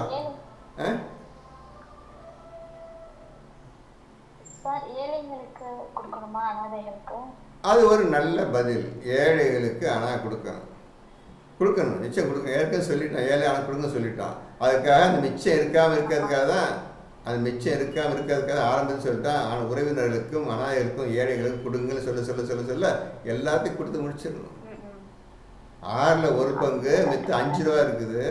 6ல் 1 கொடுத்தாச்சு அம்மாவுக்கு, மிச்சம் 5 ரூபா இருக்குது. 5 ரூபா செய்யணும். நீங்கள் சொன்னது ஒரு நியாயமாக லாஜிக்கல் திங்கிங், பதில் இது, நல்ல பதில் இது. ஆனால் அல்ல அப்படி சொல்லலை, சொல்லாத முந்தையே சொல்லிட்டான் ஏழைகள் வருவாங்க கொடுத்துருன்னு சொல்லிட்டான். நீங்கள் சொன்ன கரெக்டுமான ஆன்சரு, இந்த பதில் சரியான பதில். அல்ஹம்துலில்லாஹி ரப்பில் ஆலமீன். இப்போ ஏழைகள் அனாதைகள் தான் முக்கியம்ப்பா இந்த வாழ்க்கையில். நாம் இஸ்லாமிய வாழ்க்கையில் ஏழைகள் அனாதைகள் யார் கண்ணியப்படுத்துகின்றார்களோ, யார் கவனிக்கின்றார்களோ, தன் பிள்ளையை போல் அனாதைகளும் ஏழை யார் கவனிக்கின்றார்களோ அவர்களுக்கு அல்லாஹ் அவன் சொன்ன மாதிரி அள்ளி தரப்போகிறான் நாளைக்கு. இப்போ மிச்சம் தூங்குறதில்லை. மிச்சதை என்ன செய்யறதான் கேள்வி. இவனுங்க ஏழை கொடுக்க போகிறாங்க. இப்போ சொந்த பிள்ளைங்களே கொடுக்க கிடையாது, அப்பா கூட கிடையாது, யாரும் கிடையாது. அந்த மாதிரி போய் சேர்ந்து இன்றைக்கி இந்த காலம், இன்றைக்குள்ள காலம் எடுத்து இப்போ பிடிங்கிட்டு எல்லாம் ஓடிடுறாங்க. காரணம் அவங்க இஷ்டத்து கிடையாது. ஸோ பேருக்காக உட்காந்து தேவை இஷ்டம் என்னன்னு தேவைன்னு தெரியாது.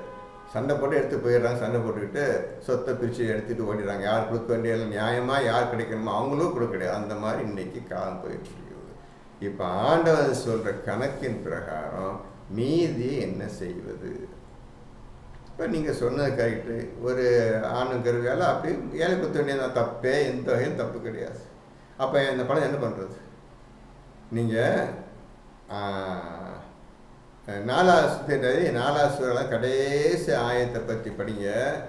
அதை படிச்சிங்கன்னா ஒழுங்காக புரிஞ்சுக்கிறீங்க. கடைசி ஆயத்தை பாருங்கள், அதன்படி செய்ய முடியுமான்னு பாருங்கள். கடைசி ஆயத்தை கலாலை பற்றி அவர் கேட்கின்றார்கள்னு வரும். அதை கடைசி படிங்க. அது ஒன்றும் செய்ய முடியாது. அது மிச்சம் கூட என்ன செய்யணும், மீதி காசு என்ன செய்யணும் அல்ல ஒன்றுமே சொல்லலை, எதுவுமே செய்ய சொல்லலை. அந்த பணத்தை என்ன செய்யலாம், பிரிக்கலாம். என்ன செய்யணும் பணத்தை?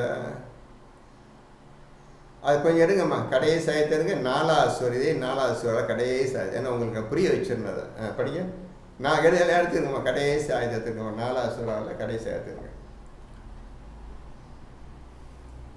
ஹலாலா பற்றிய மார்க்க கட்டளையை அவர்கள் உங்களிடம் கேட்கிறார்கள். நீர் கூறும், அல்லாஹ் உங்களுக்கு இவ்வாறு கட்டளை இடுகிறான். இப்போ ஒரு கட்டளையை பற்றி கேட்குறாங்க. அந்த கட்டளைக்கு பேர் ஹலால். அதுக்கு அந்த வார்த்தைக்கு அர்த்தம் தெரியாது. இவர் மார்க்க கட்டளையும் போட்டார். இப்படி தான் எல்லாம் தப்பு போட்டு வச்சிடுறது. கலாலில் மார்க்க கட்டளையும் போட்டுருது, இஷ்டப்படி போட்டுருது. அது விட்டு தள்ளுங்க, போட்டாங்க, நம்ம இப்போ தேவையில்லை. இப்போ பிரிக்க சொல்கிறேன் அந்த சொத்தை, அது எப்படி பிரிக்க மட்டும் பார்த்துக்குறோம். அது செய்ய முடியுமா நீங்கள் சிந்திச்சு பாருங்க. கேட்கின்றார்கள். ஒரு மனிதன் இறந்து விட்டால், ஒரு மனுஷன் இறந்து போயிடுறான்ப்பா. நல்லா புரிஞ்சுங்க. இப்போ ஒரு வீட்டில் ஒரு மனுஷன் இருக்கிறான், அவன் இறந்து போயிட்டான். அவனுக்கு மக்கள் இல்லாமல் இருந்து, அவனுக்கு பிள்ளைகளே யாரும் கிடையாதுப்பா. ஒரு சகோதரி மட்டும் இருந்தால், அவனுக்கு ஒரு சகோதரி மட்டும் இருக்கிறான். அந்த சகோதரி வச்சுட்டு பிள்ளை யாரும் கிடையாது. அவனுக்கு கூட பிறந்த சகோதரி ஒருத்தர் இருக்கிறா. அவள் விட்டுட்டு அந்த மனிதன் இறந்து விடுகின்றான். அவளுக்கு அவன் விட்டு சென்றதில் இருந்து சரிபாதி பங்கு உண்டு. இப்போ அவனுக்கு அவன் எவ்வளோ விட்டு சென்றானோ அது சரிபாதி பங்கு அந்த சகோதரிக்கு உண்டு. 1 லட்ச ரூபா, அதில் 10 லட்ச ரூபா விட்டு போயிட்டு வச்சுருங்கப்பா. அவன் இறக்கும்போது 10 லட்ச ரூபா வீட்டில் இருக்குது. சகோதரி ஒருத்தர் இருக்கிறான், அவளுக்கு சரிபாதி 5 லட்ச ரூபா அவளுக்கு கொடுத்துருந்தேன். மிச்சம் 5 லட்சம் என்ன செய்யுது? யார்கிட்ட கொடுக்குறது? அவன் இறந்து போயிட்டான். இந்த ஒரு பொண்ணு தான் வீட்டில் இருக்குது. இந்த ஒரு பொண்ணு தான் வீட்டில் இருக்குது. இப்போ அந்த பெண்ணுக்கு கிடைக்கிறது பாதி, அதான் 5 லட்ச ரூபா கிடைக்க போகுது. மிச்சம் 5 லட்ச ரூபா அவள் தான் 5 லட்சம் எடுக்கணும். மிச்சம் 5 லட்சம் அவள் என்ன செய்ய போகிறா? யாரும் வீட்டில் இல்லை, இந்த ஒரு பொண்ணு தான் இருக்கிறாள். பணம் இருக்குது, யாரும் பார்க்கல, இது ஒன்று தான் இருக்குது. என்ன செய்கிறது? இந்த கணக்கு யாரும் செய்யாத பொம்பளை செய்வாளா? அவள் 5 லட்சம் மிச்சம் 5 லட்சம் எங்கே பூத்தெடு விட்டுருவாள் அவள்? இது யாருக்கு தெரியுமா? இந்த 2 வார்த்தை போது ஃபுல்லாக அப்படி நீங்கள் படிச்சுக்கிறோங்க. யார் இந்த குரான் யாருக்கு தெரியுமா? இந்த குரான் விஷயம் ஒவ்வொரு விஷயம் யாருக்கு தெரியுமா? மூமினான தக்குவா உடையவர்களுக்கு தான் அந்த குரான். தக்குவாவை யார் அடைந்தார்களோ, எல்லாருமே அடைந்தார்களோ அவர்களுக்கு தான் இந்த குரானை தவிர மற்ற எவனுக்கும் கிடையாது. அதான் ஹுதல்லில் முத்தக்கின்னு 2:2 அல்லாஹ் ஆரம்பம் செய்கின்றான். வேறு எவனும் கிடையாது. நீ என்னதான் ஓயிட்டு கடை அவளை முடிஞ்சு போச்சுக்காத. தக்குவா உடையவர்களுக்கு வழிகாட்டின்னு 2:2 சொல்லிட்டான். அலிஃப் லாம் மீம் ஸாலிகல் கிதாப் லா ரைப ஃபீஹி ஹுதல்லில் முத்தகீன்களுக்கு வழிகாட்டி. இந்த தக்குவா அடைகிறதே பெரிய கஷ்டமான காரியம். இது அல்லாஹ் உங்களுக்கு தக்குவா இந்த டிகிரியை தரணும். உங்களுக்கு இந்த டிகிரியை வாங்குறானோ அவனா மட்டும்தான் இந்த குரானை ஃபாலோ பண்ண முடியும். ஃபுலான் அவனுக்கு மட்டும்தான் வழிகாட்டுமே தவிர மற்ற நமக்கு கிடையாது. இன்னும் தக்குவாவை அடையவில்லை. புரிஞ்சுக்கிறோங்க. நம்ம விஷயம் பேசுறதுக்கு முந்தைய தக்குவா தெரிஞ்சிருக்கணும். இப்போ நமக்கு என்ன சொல்கிறேன், இருக்க விஷயம் போய் படிச்சு கேட்டே வரோம். இருக்கிறத படிச்சு கேட்டே வந்துட்டு இருந்தார். மற்றப்பா இப்போ கேட்டேன், அண்ணன் தம்பி யாருன்னு கேட்டேன். இப்போ அதே ஒழுங்காக படித்தேன். அதுக்குள்ளே அர்த்தத்துக்கும் சொன்னேன், எடுத்து காட்டிட்டேன். அவ்வளோதான். உலகம் செய்ய முடியும் சொன்னால் செய்ய முடியும். அதுக்கு போய் ஞானத்தையோ இதுக்கு சொல்ல முடியாது. அது ஒழுங்காக படித்தோம்னா தெரிஞ்சு போச்சு. தம்பி தான் அண்ணனை பண்ண தெரிஞ்சு போச்சு. அப்போ நீங்கள் அது கொஞ்சம் கவனம் இல்லாமல் படித்ததுனால உங்களுக்கு தடுமாட்டம் வந்துடுச்சு. எடுத்து காட்டணும். ஆஹரின் வார்த்தையை எடுத்து காட்டணும்னு புரிஞ்சுக்கிடுச்சு. ஆஹரின்னா கடைசி. அவ்வளோ வேற ஒரு பெரிய பிரச்சனை, பெரிய பிரமாதமாக நான் ஒன்று சொல்லிட்டு உங்களுக்கு எது சொல்லணும், இருக்கிறதா எடுத்து காட்டுறேன். புதுசாக காட்டணுங்களா. இப்போ 5 லட்ச ரூபா இந்த பெண்ணுக்கு கட்டிச்சுப்பா. மிச்சம் 5 லட்ச ரூபா அந்த பெண்ணு செய்ய போகிறான். என்ன செய்வா? இவரால் முடியாது. காரணம் எல்லாத்தையும் 10 லட்சம் எடுத்துக்கிறவா. காரணம் அவனுக்கு குரானை ஓதல ஒன்றும் செய்யற. முத்தக்கின்னு ஆகலை. முத்தக்கின்னு ஆன பிறகு தான் அவங்களும் அந்த பேச்சு. அவளுக்கு தெரியும் இந்த மிச்சம் 5 லட்சம் என்ன செய்யும். அந்த பெண்ணுக்கு தெரியும். தக்குவாவை அடைந்தவர்களுக்கு தெரியும் இது என்ன செய்யணும் என்று. ஏன் கேட்டால் இது யாரும் தொட முடியாத குரானை தூய்மையானவர்களை தவிர. தூய்மையானவர்களுக்கு தெரியும் இந்த 5 லட்சம் என்ன செய்யும், மிச்சம் 5 லட்சம் என்ன செய்யும் அவங்களுக்கு தெரியும். மற்ற யாருக்கும் தெரியாது. இதுதான் குரான் உணர்ப்பா. யாருக்குன்னு ஆரம்பத்தை சொல்லிட்டான். உன்னை அந்த டச் பண்ணவும் இல்லை, தொடவும் இல்லை, ஏற்றும் பார்க்க எதுவுமே செய்யலை. எதுவுமே செய்யாமல் பேச்சு மட்டும் போயிட்டு இருக்கு. தேவையில்லா பேச்சு மட்டும் போயிட்டு இருக்கு. நல்லா புரிஞ்சுக்கிறோங்க. இதை நிற்க முதல்ல டக்கு மனசு வரணும். இன்னும் நம்ம முத்தக்கினா ஆகவே இல்லையே, நம்ம என்ன செய்ய போகிறோம் அப்படி பயம் வரணும் முதல்ல. தக்குவா எப்படி அடைய போறீங்க? அவன் தரப்போகிறான். என்னைக்கு நீ தூய்மையான போகிறது அவன் தருவான். பல வழிகளை அறிவித்து தக்குவாவை அளிக்கின்றான். 47:17 இவ்வளோ விஷயம் இருக்குதுப்பா. ஒரு ஆயத்தை புரிஞ்சுக்கிறதுக்கும் தெரிஞ்சுக்கிறதுக்கும் செயல்படுத்துறதுக்கு இவ்வளோ விஷயம் இருக்குது. தூய்மை தக்குவா ரெண்டுமே அடைஞ்ச ஒருத்தர் யாரும் கிடையாது. ரசூல் காலத்தில் இன்றைக்கி அவனும் கிடையாது. அதான் சொல்லிடுறேன். ரசூல் காலத்து இன்றைக்கி அவனும் கிடையாது. யார் நீங்கள் சொல்லுங்கள். இவன் இருந்தால் அவன் என்ன காட்டுங்க, அவனை காட்டுங்க. அல்ல இன்றைக்கி யார் இருக்கிறான் காட்டுங்க. ஒருத்தன் கிடையாது. அது இந்த நிலைமை நம்ம நிலைமை பிறகு சொல்கிறேன். இந்த நிலைமை இன்னைக்கு பிறகு இருக்குது. இப்போ புரிஞ்சுட்டீங்களா? ஒரு சின்ன எக்ஸாம்பிள் இதில் அந்த பிள்ளைக்கு 5 லட்ச ரூபா கிடைக்கிது. மிச்சம் 5 என்ன செய்யும்? அது இஸ்லாத்தை எல்லாருக்கும் ஓதாக்குள்ள 10 லட்சம் எடுத்து போயிடும். அவ்வளோ முடிஞ்சு போச்சு. இஸ்லாத்தில் உள்ள பிள்ளை தெரியும் 5 லட்சம் என்ன செய்யும் அவங்களுக்கு தெரியும். எல்லாம் அறிவிச்சு கொடுத்துருப்பான். அவங்க நல்லா அறிவிப்பு எப்போதும் எல்லாம் சொல்லி கொடுத்துட்டே இருப்பான், வழி காட்டியே இருப்பான். அதே மாதிரி வந்துட்டே இருப்பாங்க அவங்க இஸ்லாமியர்கள். யாரு தக்குவா உடையவர்கள் இவ்வா வந்து கொள்வார். அப்படிங்க 4வது சூரா 12வது ஆயத். சார் அப்பனா வந்து சொல்லுங்கம்மா. அப்பதான் நம்ம குர்ஆனுடைய ஆயத்துக்களை ஒவ்வொன்றையும் நம்ம வாழ்க்கையில வாழதான் நம்மளுக்கு அதுக்கான தெளிவுகள் வந்து நம்மளுக்கு வந்து கிடைக்கும். அவங்கள அர்த்தம் அல்ல எல்லாம் சொல்லியிருக்காங்கிறது நமக்கு அல்லாது. அது மூலமா வழிகாட்டுவோம். ஒவ்வொரு வார்த்தையும் நம்ம எடுத்து அதை ஃபாலோ பண்ண நம்மளுக்கு அந்த குர்ஆனுடைய விளக்கங்கள் முழு விளக்கமும் நம்மளுக்கு வந்து அல்லா நம்மளுக்கு வந்து தெரிய வரும். ஆமாம்மா, நீங்கள் சொல்கிறமா 100% கரெக்ட். கேட்டால் விளக்கங்கள் வந்து கொண்டு விளக்கத்துக்கு பஞ்சமே கிடையாது, எழுதி முடியாது. அது ஆன குரான் சொல்லிட்டான். உங்களுக்கு ஏற்கனவே படிச்சிருப்பீங்க. கல் நீரெல்லாம் மையாக இருந்தாலும் எழுதுவோரெல்லாம் மரங்களாக இருந்தாலும் தொட்டு எழுத வேண்டியதான். கடல் நீரெல்லாம் வற்றி போயிடும். பேனாவும் மரத்தை செஞ்ச இது குச்சியும் தேஞ்சு போயிடும். ஆனால் இன்னும் விளக்கு மட்டும் எழுத முடியாமல் இருக்குன்னு சொல்லி 18:109 படித்திருப்பீர்கள். 18:109 களிமா. ஒவ்வொரு களிமா ஞானம் அறிந்த விஷயம். இதுக்கு நீ அர்த்தமே சொல்லி முடியாது. இது அர்த்தம்னு நீ புரிஞ்சிக்க முடியாது. இதான் அர்த்தம்னு நிறுத்திவிடும். அடுத்த அர்த்தத்துக்கு போகணும், அதுக்கு அர்த்தம் போகணும், அதுக்கு அர்த்தம் போயிட்டே இருக்கணும். இப்போ ஹவுஸ் பில்லான்னு சொல்லிட்டா சரி, அதுக்கப்புறம் அர்த்தம் என்ன தெரியாது, நமக்கு தெரியாது. அவன் சொல்லிட்டான் இந்த வார்த்தையை களிமா வார்த்தைகளுக்கு விளக்கு வந்துகிட்டே இருக்கு சொல்லிட்டான். இப்போ இந்த ஹவுஸ் பில்லாஹி ஃபஸ்தைஸ் பில்லாஹி என்ன அர்த்தம், அடுத்த அர்த்தம் என்ன, அர்த்தம் என்ன, இப்படி போயிட்டே வேண்டியதுதான். நீங்கள் சொல்கிற அர்த்தம் நம்ம கிடையாது. அல்லாஹ் சொல்ல வந்துகிட்டே சொல்லிட்டான். அதை என்ன அதை கீப்பப் பண்ண, அதை கண்டுபிடிக்கிற மாதிரி என்ன வந்துகிட்டே இருக்கு சொல்லிட்டானப்பா. இது ஒரு நிற்கக்கூடாது, அவள் பேசவே கூடாது. இதுதான் அர்த்தம். இப்படிதான் சொல்லக்கூடாது, யாரும் சொல்லக்கூடாது. உங்களுக்கு அல்லாஹ்தாலா ஒவ்வொருத்தருக்கும் என்ன அர்த்தத்தை கற்பித்து தருகிறான் சொல்லி தருகின்றானோ அதன்படிதான் ஒவ்வொரு நடக்க வேண்டுமே தவிர உன்னத்த பேச்சு கேட்டுட்டு நம்ம நடக்கக்கூடாது, கேட்கவும் கூடாது, உன்னதனை பார்க்கறது பேசுறது கூடாது. கலந்து ஆலோசனை செஞ்சுக்கிறங்க. ரசூலும் கலந்து ஆலோசனை செய்தார். 359 பிரகாரம் கலந்து ஆலோசனை செய்தார். நீங்கள் கலந்து ஆலோசனை செஞ்சுக்கிறீங்க, நல்ல விஷயம். கலந்து ஆலோசனை வச்சுக்கிறீங்க, அவ்வளோதான்.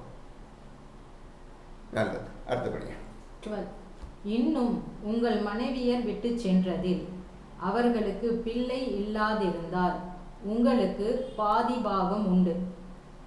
அவர்களுக்கு பிள்ளை இருந்தால் அவர்கள் விட்டு சென்றவற்றிலிருந்து உங்களுக்கு கால் பாகம்தான். மனைவி தனக்கு சொத்து இருக்குது, மனைவி இறந்து போச்சுப்பா. இறந்து போச்சுண்டா அதில் கணவனுக்கு கிடைக்குமா? பிள்ளை இல்லாதிருந்தால் கணவனுக்கு பாதி பாகம். அதில் மனைவி விட்டு சென்ற பணத்தில் பாதி, பிள்ளைகள் எதுவுமே இல்லாமல் இருந்து சேர்ந்தா மனைவி இறந்து போயிட்டாங்கன்னா கணவனுக்கு பாதி கிடைக்கும். அவர்களுக்கு பிள்ளை இருந்தால் அவர்கள் விட்டு சென்றவற்றில் இருந்து உங்களுக்கு கால் பாகம். பிள்ளைகளும் இருந்தால் கணவனும் இருந்தால் அப்ப கால் பாகம் தான் கணவனுக்கு கிடைக்கும். இது அல்லாஹ்வுடைய கட்டளை, விதித்த கட்டளை. இதுவும் அவர்கள் செய்திருக்கிற மரண சாசனத்தையும் கடனையும் நிறைவேற்றிய பின்னர் தான். எப்போதுமே கடன் வாங்கியிருப்பாங்க, யாராவது வாங்கியிருப்பாங்க, அல்லது மரண சாசனம் சொல்லியிருப்பாங்க. அது ரெண்டையும் நிறைவேற்றிய பின்னர் தான், அவர் விட்டு சென்ற பணத்தில் நிறைவேற்றிய பின்னர் தான் இந்த மாதிரி கால் பாகமோ அரை பாகமோ பிரித்து கொள்ள வேண்டும். முதலில் அவர் என்னென்ன யார்கிட்ட கடன் வாங்கணும்னு பார்க்கணும். அந்த கடனை அடைச்சிடலாம். அந்த அடைச்சிட்டு மிச்சம் என்ன வருதோ அதில் பிள்ளைகள் இல்லாட்டியும் பாதி, பிள்ளைகள் இருந்தால் கால்பா. இப்படி இந்த மாதிரி பிரிக்கணும் எல்லா சத்தையும். தவிர உங்களுக்கு பிள்ளை இல்லாதிருப்பேன் நீங்கள் விட்டு சென்றதில் இருந்து அவர்களுக்கு கால் பாகம்தான். உங்களுக்கு பிள்ளை இருந்தால் அப்போது அவர்களுக்கு நீங்கள் விட்டு சென்றதில் 8இல் 1 பாகம்தான். இதுவும் நீங்கள் செய்திருக்கும் மரண சாசனத்தையும் கடனையும் நிறைவேற்றிய பின்னரே தான். அப்போ 8 பாகம் பிரித்து 8 பாகம் கொடுத்துட்டு மிச்சம் உள்ள பாகத்தை என்ன செய்கிறது? அவங்க சொன்ன மாதிரி ஏழைகளுக்கு தான். நம்ம இன்னைக்கு வரை நம்மளோட அறிவு பிரகாரம் ஏழை கொடுத்துடலாம்ப்பா, அதான் செய்ய முடியும். தெரியாதவங்க தக்குவா அவர்களுக்கு தெரியும். இந்த மிச்சம் என்ன செய்யணும்னு தக்குவா உடையவர்களுக்கு தெரியும். அதில் எல்லா விஷயத்தையும் தப்பிக்கிறதுக்கு மீதம் உள்ளதை செலவு செஞ்சுருங்க. வைக்காதீங்க. பணத்தை விட்டுட்டு போகாதீங்க. எல்லாம் செலவு, எல்லாரும் சொந்தம் சம்பாதிங்க, ஆணும் கொடுக்க சம்பாதிங்க, செலவு பண்ணுங்க. மிச்சத்துக்கு பேச்சே கிடையாது. தக்குவா உடையவர்களுக்கு உணவும் வாக்களிக்கப்பட்டவைகளும் வானத்தில் இருக்கின்றன. அவர்கள் மட்டும்தான் மீதமுள்ளதை செலவு செய்ய முடியும். மற்றவர்களால் ஒரு காலம் முடியாது. ஏன்னா எந்நேரம் பணம் இருக்குது, இப்போ பணம் இல்லை, எந்நேரம் அவர்களுக்கு உணவு இருக்குது, உடை இருக்குது, எல்லாம் இருக்குது. அவங்க பணம் சேர்த்துக்க அவசியம் கிடையாது. சம்பாதிக்க வேண்டிய அவசியமும் கிடையாது.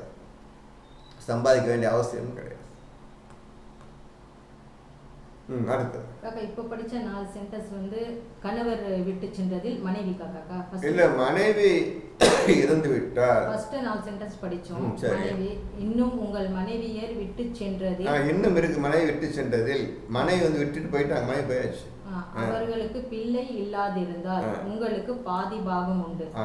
அவர்களுக்கு பிள்ளை இருந்தால் அவர்கள் விட்டு சென்றவற்றில் இருந்து உங்களுக்கு கால் பாகம்தான். இதுவும் அவர்கள் செய்திருக்கிற மரண சாசனத்தையும் கடனையும் நிறைவேற்றிய பின்னர் தான். இது முடிஞ்சிருச்சு.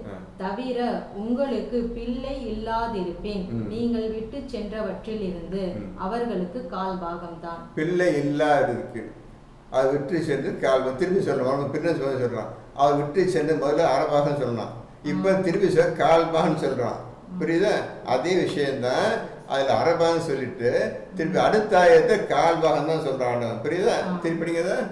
தவிர உங்களுக்கு பிள்ளை இல்லாதிருப்பேன், நீங்கள் விட்டு சென்றவற்றிலிருந்து அவர்களுக்கு கால் பாகம்தான். சரி. உங்களுக்கு பிள்ளை இருந்தால் அப்போது அவர்களுக்கு நீங்கள் விட்டு சென்றதில் 8 பாகம்தான். இதுவும் நீங்கள் செய்திருக்கும் மரண சாசனத்தையும் கடனையும் நிறைவேற்றிய பின்னரே தான்.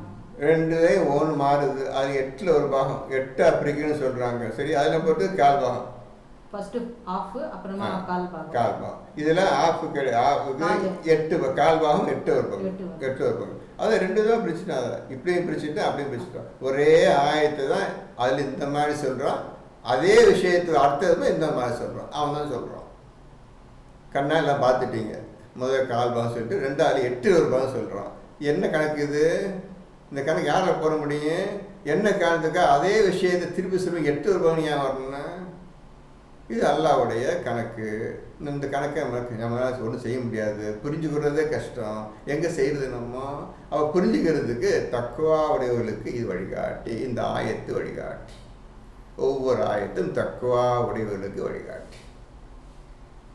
இப்போ என்ன சொல்ல போகிறீங்க நீங்கள்? என்ன சொல்கிறது? இந்த மாதிரி ஆன சொல்லிட்டான்பா, என்ன செய்ய போகிறீங்க? அப்போ அவன்கிட்ட தான் கேட்கணும். வழியை அறிவிப்பது நம்மீதே உள்ளது, விளக்கத்தை அறிவிப்பது நம்மீதே உள்ளதுன்னு சொல்லிட்டான். அப்போ அவன்கிட்ட கேட்கணும். அவனை கேட்கறதுக்கு தான் ஒரே வழி தூய்மை உடையவராக இருந்தால் தானே பேச முடியும்.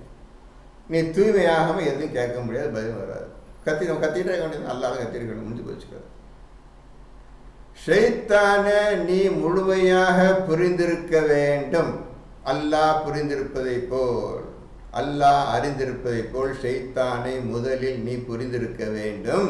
எதற்காக சொல்கிறேன் என்றால், அவுது பில்லாஹி அந்த வார்த்தை சொல்வதற்கு நீ ஷைத்தானை முழுமையாக தெரிந்திருக்க வேண்டும். அந்த அல்லாஹ்விடம் பாதுகாவலை தேர்வதற்கு நீ அல்லாஹை முழுமையாக புரிந்திருக்க வேண்டும். இது ரெண்டும் தெரியாமல் நீ அவுது பில்லாஹி ஷைத்தான் சொன்னாலும் சொல்லாலும் ஒன்று தான், ஃபஸ்தைது பில்லாஹி ஷைத்தான் சொன்னாலும் ரெண்டும் ஒன்று தான். புரிஞ்சுக்கணும். முதல்ல ஒரு விஷயம் தெரியாமல் நீ ஷைத்தான் பற்றி கேட்டால் என்ன சொல்லுவீங்க? உங்களுக்கு என்ன ஷைத்தான் என்ன கெடுதல் பண்ணா சொல்லுங்கள் பார்ப்போம். நீங்கள் திரும்ப உட்காந்துக்கிறீங்களா? யாரா சொல்லுங்கள், ஷைத்தான் இன்னைக்கு கெடுதல் பண்ணா எனக்கு அப்படின்னு சொல்லுங்க பார்ப்போம். ஷைத்தான் மேலே யாராவது படி போகிறதுக்கு தைரியம் இருக்குதா? சொல்லுங்க பார்ப்போம். இந்த மாதிரி ஷைத்தான் கெடுத்தான் அப்படின்னு சொல்லுங்க பார்ப்போம். என்ன கெடுத்தான் உங்களுக்கு ஷைத்தான்?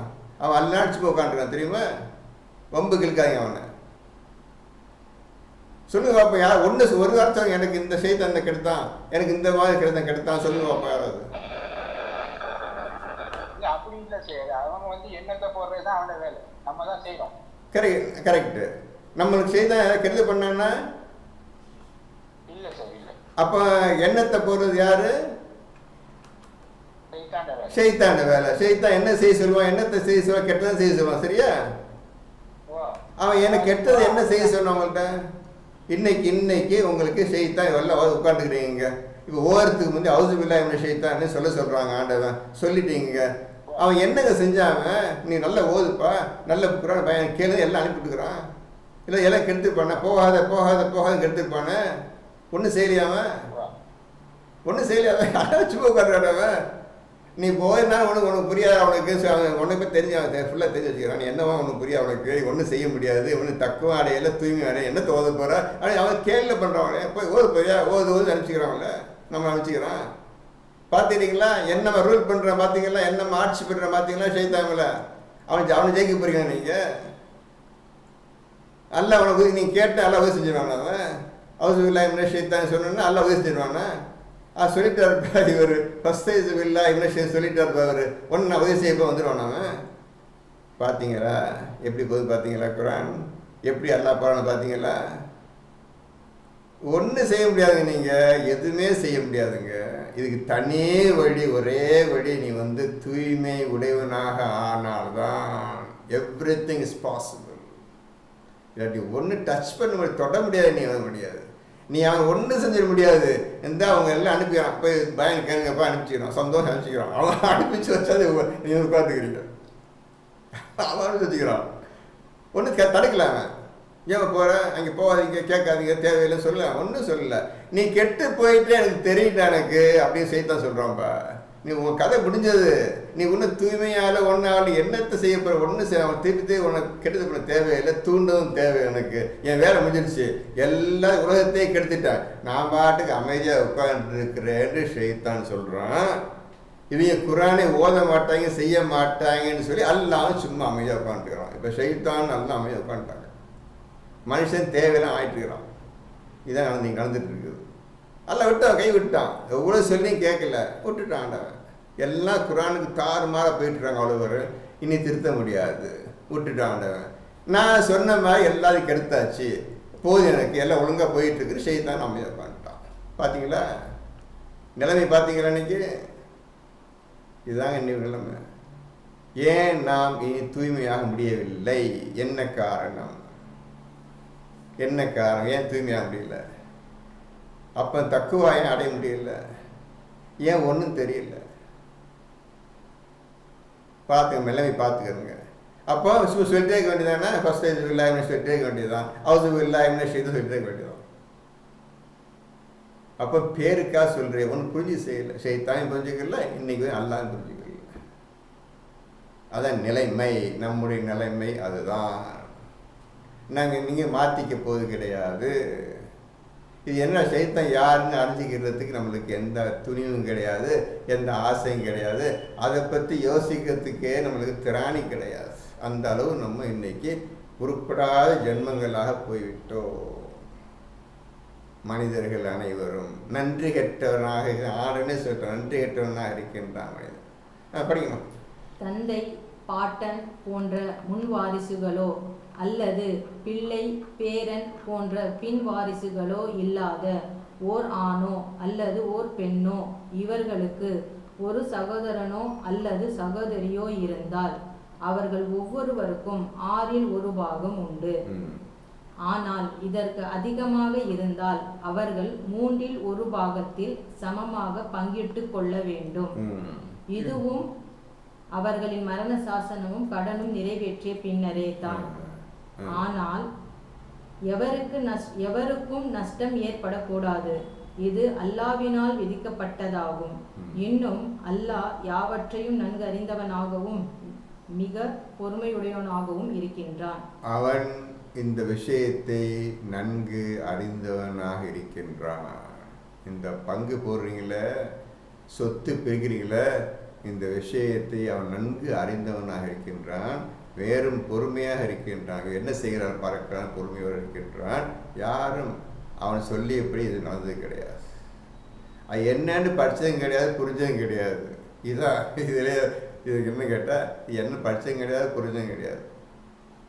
அடுத்து 13. இவை அல்லாஹ்வின் வரையறைகளாகும். எவர் அல்லாஹ்வுக்கும் அவன் தூதருக்கும் கீழ்ப்படிந்து நடக்கிறார்களோ அவர்களை சுவனபதிகளில் பிரவேசிக்க செய்வான். அதன் கீழே ஆறுகள் சதா ஓடிக்கொண்டிருக்கும். அவர்கள் அங்கே என்றென்றும் இருப்பார்கள். இது மகத்தான வெற்றியாகும். 14. எவன் அல்லாஹ்வுக்கும் அவன் தூதருக்கும் மாறு செய்கிறானோ, இன்னும் அவன் விதித்துள்ள வரம்புகளை மீறுகிறானோ, அவனை நரகில் புகுத்துவான். அவன் அங்கு என்றென்றும் தங்கிவிடுவான். மேலும் அவனுக்கு இழிவான வேதனை உண்டு. 15.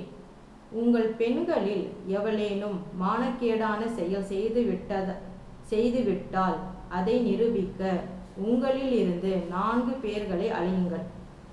அவர்கள் அதை சாட்சி கூறிவிட்டால் அப்பெண்களை மரணம் கைப்பற்றும் வரையில் அல்லது அவர்களுக்கு அல்லாஹ் ஒரு வழியை உண்டாக்கும் வரையில் அவர்களை வீடுகளில் தடுத்து வையுங்கள். பாருங்க, இவ்வளவுதான். இந்த மாதிரி ஒரு காரியத்தை செய்துவிட்டால் உடனே கோவப்பட்டு அந்த பெண் அடிச்சு நிறுத்தி வீட்டு வெளியே திட்டு வச்சுக்காது. இருக்கட்டும், அல்லாஹ் அந்த பெண்ணுக்கு ஒரு வழி ஏற்படுத்துவரை இருக்கட்டும். நீங்கள் பொறுமையாக இருக்க காரணத்தினால் முடியும். அப்போ யார் தக்குவாவை அடைந்தார்களோ அவர்கள் மட்டும்தான் அந்த பெண் வீட்டில் இருக்கட்டுமா, பரவாயில்ல. அல்லாஹ் சொல்லிட்டா அந்த பிள்ளைக்கு ஒரு வழி ஏற்படுவரை நான் உதவி செய்யக்கூடாது ஆர்டர் சொல்லிட்டான். அதனால் அந்த பிள்ளை சாப்பாடு போட்டு சந்தோஷம் இருக்க வச்சு. அந்த மாதிரி ஆண்டவன் இந்த மாதிரி பெண்களுக்கு முழு சப்போர்ட். குர்ஆன் எடுத்துக்கிட்டா பெண்களுக்கு தான் ஃபுல் சப்போர்ட் நல்லா பண்ணுறோம். ஃபுல்லாக படித்து பாருங்கள், பெண்களுக்கு தான் எல்லா உதவியும் சப்போர்ட் நல்லா ஆதரவு பண்ணுறோம். அவங்களுக்கு பரிந்து தான் நல்லா பேசுகிறான். தவிர அவங்க இந்த மாதிரி பண்ணுங்க, அடிங்க உதைங்க என்று பேசுங்க. சிறிது அடிங்க, கோபத்தில் லேசாக அடிச்சு விட்டுருக்கோம், முடிச்சு போச்சு அவரு. 16 உங்களில் அதை செய்துவிடக்கூடிய இருவருக்கும் தண்டனை கொடுங்கள். அவ்விருவரும் பாவ மன்னிப்பு கோரி திரிந்து கொண்டால் அவர்களை விட்டுவிடுங்கள். நிச்சயமாக அல்லாஹ் மன்னிப்போனும் கிருபையுடையவனுமாக இருக்கின்றான். தண்டனை கொடுங்கள் சொல்கிறான், அடுத்தது மன்னிச்சிருங்கன்னு சொல்கிறான். அப்போ ரெண்டு எதை செய்வீங்க? தண்டனை கொடுங்கள்னு சொல்கிறான், அப்புறம் மன்னிச்சிருங்கன்னு சொல்கிறான். ரெண்டுல எதை செய்வீங்க? அவ்வளோதான். இதுதான் இஸ்லாம். நம்மளுக்கு என்ன வந்துச்சு? யாரோ எப்படியா போட்டுங்க, நம்ம நாளைக்கு போய் உலகத்துக்கு போக போகிறோம். அதுக்குள் நம்ம முந்திக்கிட்டு நான் தண்டனை தரப்போகிறேன், வேலையை தரப்போகிறேன், உன்னை இது விட்டானாப்பா இட்டானாப்பா ஆகுன்னு கத்துனா என்ன பிரச்சனை இல்லை. நம்மளுக்கு என்ன வந்துச்சு? எந்த ஆணோ எந்த பெண்ணோ என்னத்தை செஞ்சுட்டு போகுது, நம்மளுக்கு என்ன வந்துச்சு? இங்கே விட்டு தெலுங்கு சொல்லிட்டு ஆண்டவன் ஆணும் பார்த்துக்கிறோம், எல்லாத்தையும் பார்த்துக்கிறோம். எல்லாத்துக்கும் கூல் நிச்சயம் உண்டு. ஒரு காலத்து இறுதி நாளில் ஆகிரத்தில் நிச்சயம் உண்டு. அது எந்த தப்பிக்க முடியாது. நீயே முந்திக்கிட்ட தண்டனை கொடுக்க போகிறேன் அவனை அப்படி சொல்கிறேன். உனக்கு வேலையை கிடையாது, அவனுக்கு மன்னிச்சு போயிட்டேறா அப்படின்னு சொல்கிறான். ரசூல் யாருக்கு இது கூட சொல்கிறாங்களே, ரசூல் யாருக்காவது தண்டனை கொடுத்தாங்களா? சவுக்கடி கொடுங்க சொல்கிறேன், யாருக்காவது சவுக்கடி கொடுத்தாங்களா? என்னமா செஞ்சாங்களா? ரசூல் யார் யார் டைவர்ஸ் பண்ணாங்களா, டிவோர்ஸ் பண்ணாங்களா, தலா கொடுத்தாங்களா? சொல்லுங்கள் பார்ப்போம். எந்த பெண்ணையாக திட்டினாங்களா, எந்த மனையாக திட்டினாங்களா? சொல்லுங்கள் பார்ப்போம். வாங்க, அவங்க பிடிக்கலையா, உங்கள் சேலை துணிமை எல்லாம் தர்றா, எடுத்துகிட்டு போய் சந்தோஷம் இப்படி வாழ்ந்துக்கிறங்க, விட்டு போயிருன்னு சொல்கிறாங்க. ரசூல் சொல்கிறாங்க. அந்த ரெண்டு ஒரு பெண்கிட்ட இன்னொரு பெண்ணு ஏதோ சொன்ன விஷயத்த இன்னொரு பெண்கிட்ட சொல்லிடுச்சு அந்த பிள்ளை. எல்லாம் அறிவிச்சிட்டார் ரசூலுக்கு. இந்த மாதிரி நீ ஒரு விஷயம் சொன்னீங்க, சீக்ரெட் விஷயம் சொன்னீங்க ஒய்ஃப்கிட்ட, அந்த ஒய்ஃபை உன்னத்தை போய் சொல்லிட்டா அப்படின்னு ரசூல்கிட்ட சொல்லிட்டாங்க. ரசூல் கேட்டார், ஏமாட்டாருங்க, அவன் யார் அறிவிச்சாருன்னு அந்த பொண்ணு கேட்குது. எல்லாம் அவன் இல்லை, இறைவனை அறிவிச்சான். அவர் ரசூல்கிட்ட அல்லாஹ் சொன்னது அந்த பெண்ணை பற்றி முழு விவரமும் ரசூல்கிட்ட சொல்லிட்டாங்க. இந்த மாதிரி ஒய்ஃப் இந்த மாதிரி ஆள் ஜாக்க இருந்துக்க, நீ ஒரு ரகசியம் சொல்லிட்டு போனேன், ரகசியத்தை முன்னெடுத்துட்டு போய் சொல்லிட்டாவ அப்படின்ட்டு ரசூல்கிட்ட அல்லாஹ் சொல்லிட்டான். ரசூல் ஏன் போய் சொன்னேன்னு கேட்டேன். அவருக்கு ஷாக் ஆகிடுச்சு. உனக்கு யார் சொன்னதுன்னு கேட்டார். எல்லாம் அவளை இறைவனை சொல்லி கொடுத்தாங்க. அதில் அந்த பெண்ணை பற்றி முழு விவரமும் எல்லாம் சொல்லிட்டான். அதுதான் சொல்லல அவர். இந்த விஷயத்தை மட்டும் இங்கே தான் கேட்டார். பார்த்தீங்களா, அந்த பெண்ணை முதல் விஷயம் தெரிஞ்சு போச்சு, ரசூல் தெரிஞ்சு போச்சு. தான் கேட்டகரியில் அது ஒழுங்காக படிங்க தெரியும். அந்த ஆயத்தை அந்த சூறா ஒழுங்காக படிங்க தெரியும். அந்த ஆயத்தை ஒழுங்காக படிச்சீங்கன்னா புரியும் உங்களுக்கு. ஒவ்வொரு ஆயத்தையும் நிறுத்தி தான் ஒழுங்காக படிங்க. சாதாரண விஷயம் கிடையாது. எப்படி சொல்கிறான் ரசூல், மற்றதையும் நிறுத்தி விட்டார் அந்த வார்த்தை வருது. இதை மட்டும் தான் கேட்டார். ஏமா யார்கிட்ட சொல்கிறான்னு சொல்லி உனக்கு சீக்கிரட்டாக விஷயம் ரகசியம் சொன்னேன், எதுக்கு அந்த ரகசியத்தை உன்னத்தை போய் சொன்னேன். அதனால் சொல்ல விட்டான்னா, நீ இன்னும் திருந்தாட்டே உங்களெல்லாம் தலாக்கு புதிய மனைவி நான் தேர்ந்தெடுப்பேன். யார்? ரசூலுக்கு பெண்ணு பார்க்குறாங்க, அல்லாஹ் பார்க்குறான், ஜிப்ரீல் பார்க்குறான், மலக்குகள் பார்க்க, மூமின்கள் பார்க்குறாங்கப்பா. இதில்ப்பா நீ ரசூல் பின்பற்றுன்னு உன் பெண்ணுக்கும் பையனுக்கும் அல்லாத மாப்பிள்ளையும் பொண்ணு பார்க்குறேன்னு சொல்கிறான். நீ மூமினாக இருந்தால் தக்குவா உடைய இருந்தீங்கன்னா அந்த பெண் நீங்கள் பெற்ற பெண்ணுக்கு நீங்கள் பெற்ற ஆணுக்கு அல்லாதப்பா மாப்பிள்ளையும் பண்ணி தெரியப்பா. இதில்ப்பா எல்லாம் சொல்கிறவங்களுக்கு இதை புரிஞ்சுக்கிட்டியா நீங்கள் முதல்ல? அப்போ ரசூலை பின்பு என்ன அர்த்தம்? அது பின்பற்ற முடியும் ரசூல். நீ இந்த சொல்கிறாங்க அது 66 வந்தது. 66 படிக்க பாருங்க. எந்த விஷயம் கேட்டால் எந்த விஷயம் பொத்துக்கு உள்ளே வருதுன்னு பாருங்கள். எல்லாம் புரிஞ்சுக்கிறீங்க.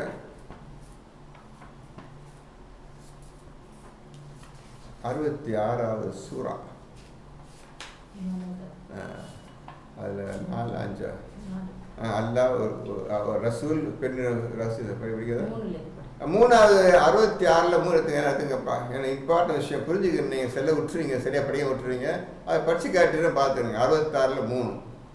மேலும் நபி தம் மனைவியர் ஒருவரிடம் ஒரு செய்தியை இரகசியமாக ஆக்கி வைத்தபோது அவர் அதை அறிவித்ததும் அதை அல்லாஹ் அவருக்கு வெளியாக்கி வைத்தான். அவர் அதில் சிலதை தெரிவித்தும் சிலதை புறக்கணித்தும் இருந்தார். நல்லா புரிஞ்சுருங்க. அல்லாஹ் அறிவிச்சிட்டான்பா, இந்த மாதிரி ஒரு ரகசியம் சொன்னீங்க, உன்னை சொல்லிடுச்சு, பிள்ளை சொல்லிடுச்சு. மேலும் அந்த பெண்ணை பற்றி முழு விவரத்தையும் அல்லாஹ் சொல்லிட்டான். உன் ஒய்ஃப் இந்த மாதிரி ஆளுன்னு சொல்லிட்டான். இப்போ ரசூல் என்ன கேட்குறாரு? அவர் அதை தெரிவித்த போது உங்களுக்கு இதை தெரிவித்தவர் யார் என்று அப்பெண் கேட்டார். அதற்கு அவர், யாவற்றையும் நன்கறிந்தோனும் உணர்ந்தோனும் ஆகிய அல்லாஹ் எனக்கு தெரிவித்தான் என்று பதில் கூறினார். அல்லாஹ் அவருக்கு வெளியாக்கி வைத்தான். அவர் அதில் சிலதை தெரிவித்தும் சிலதை அல்லாஹ் அவருக்கு வெளியாக்கி வச்சா அந்த பெண்ணை மனைவியை பற்றி அவர் வெளியாக்கி, இந்த மனைவி இந்த மாதிரி பண்ணுப்பா அப்படி ஃபுல் டீட்டெயில் சொல்லிட்டான். ஆனால் அந்த விஷயத்தை பூரா அந்த பெண்ணை கேட்கல, இது மட்டும் தான் கேட்டார். ஏன் மட்டும் ரகசியம் சொன்ன எதுக்கு போய் சொன்னா கேட்டார். மற்ற விஷயம் புரிஞ்சுக்கிட்டார். இந்த பெண்ணை பற்றி அல்லாஹ் வச்சுட்டான். இப்போ அர்த்தாய் படிங்க.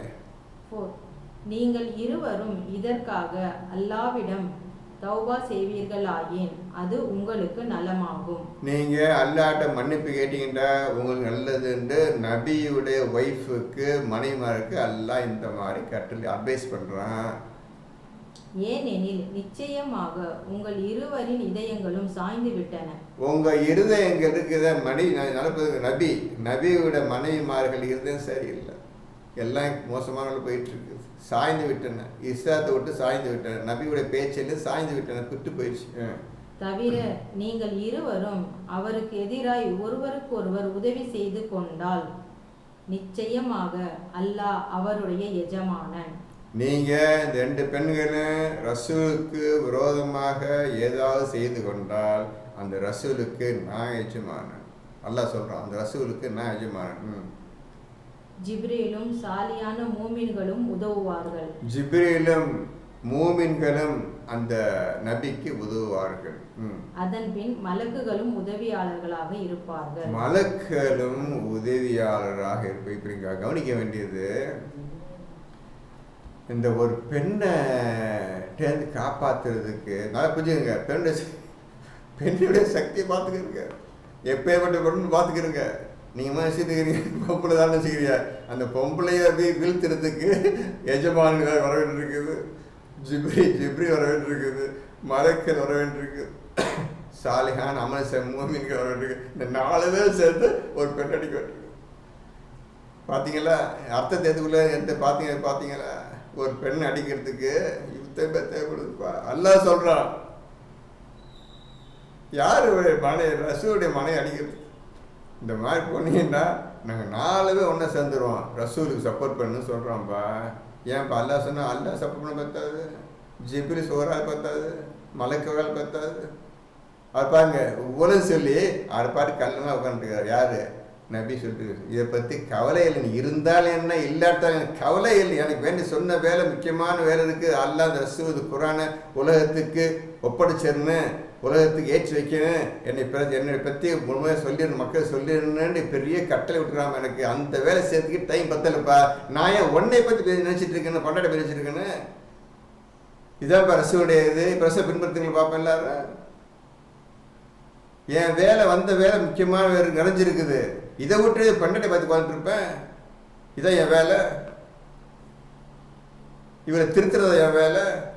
திருத்த கூட கண்டுக்க விட்டார். எப்படி இருந்தா இருந்து போனா போன விட்டார். இப்படில இருக்குன்னு இதை ரசூல் பின்பற்றுறது இருக்க முடியுமா? நம்மளால முடியுமா? பார்த்துக்கிறேங்க, அந்த எவ்வளோ விஷயம் உள்ளது வருது பாருங்க. இது வரை நீங்கள் பார்த்துக்க மாட்டேங்க. மாதிரி இந்த பெண்ணை அடிக்கிறதுக்கு 4 பெரிய மகத்தான சக்தி படைத்த 4 பேர் தேவைப்படுதுப்பா ஒரு சாதாரண பெண் அடிக்கிறதுக்கு. அப்புறம் அவர் உங்களை தலாக் சொல்லிவிட்டார். பாருங்க, அவர் உங்களை தலாக் சொல்லிவிடும். தலாக்கு மண்ணலாம் இப்போ நினைச்சு பார்க்கலாம். ரபி அதை கவலைப்படல, அல்லாஹ் முந்திக்கிறான்.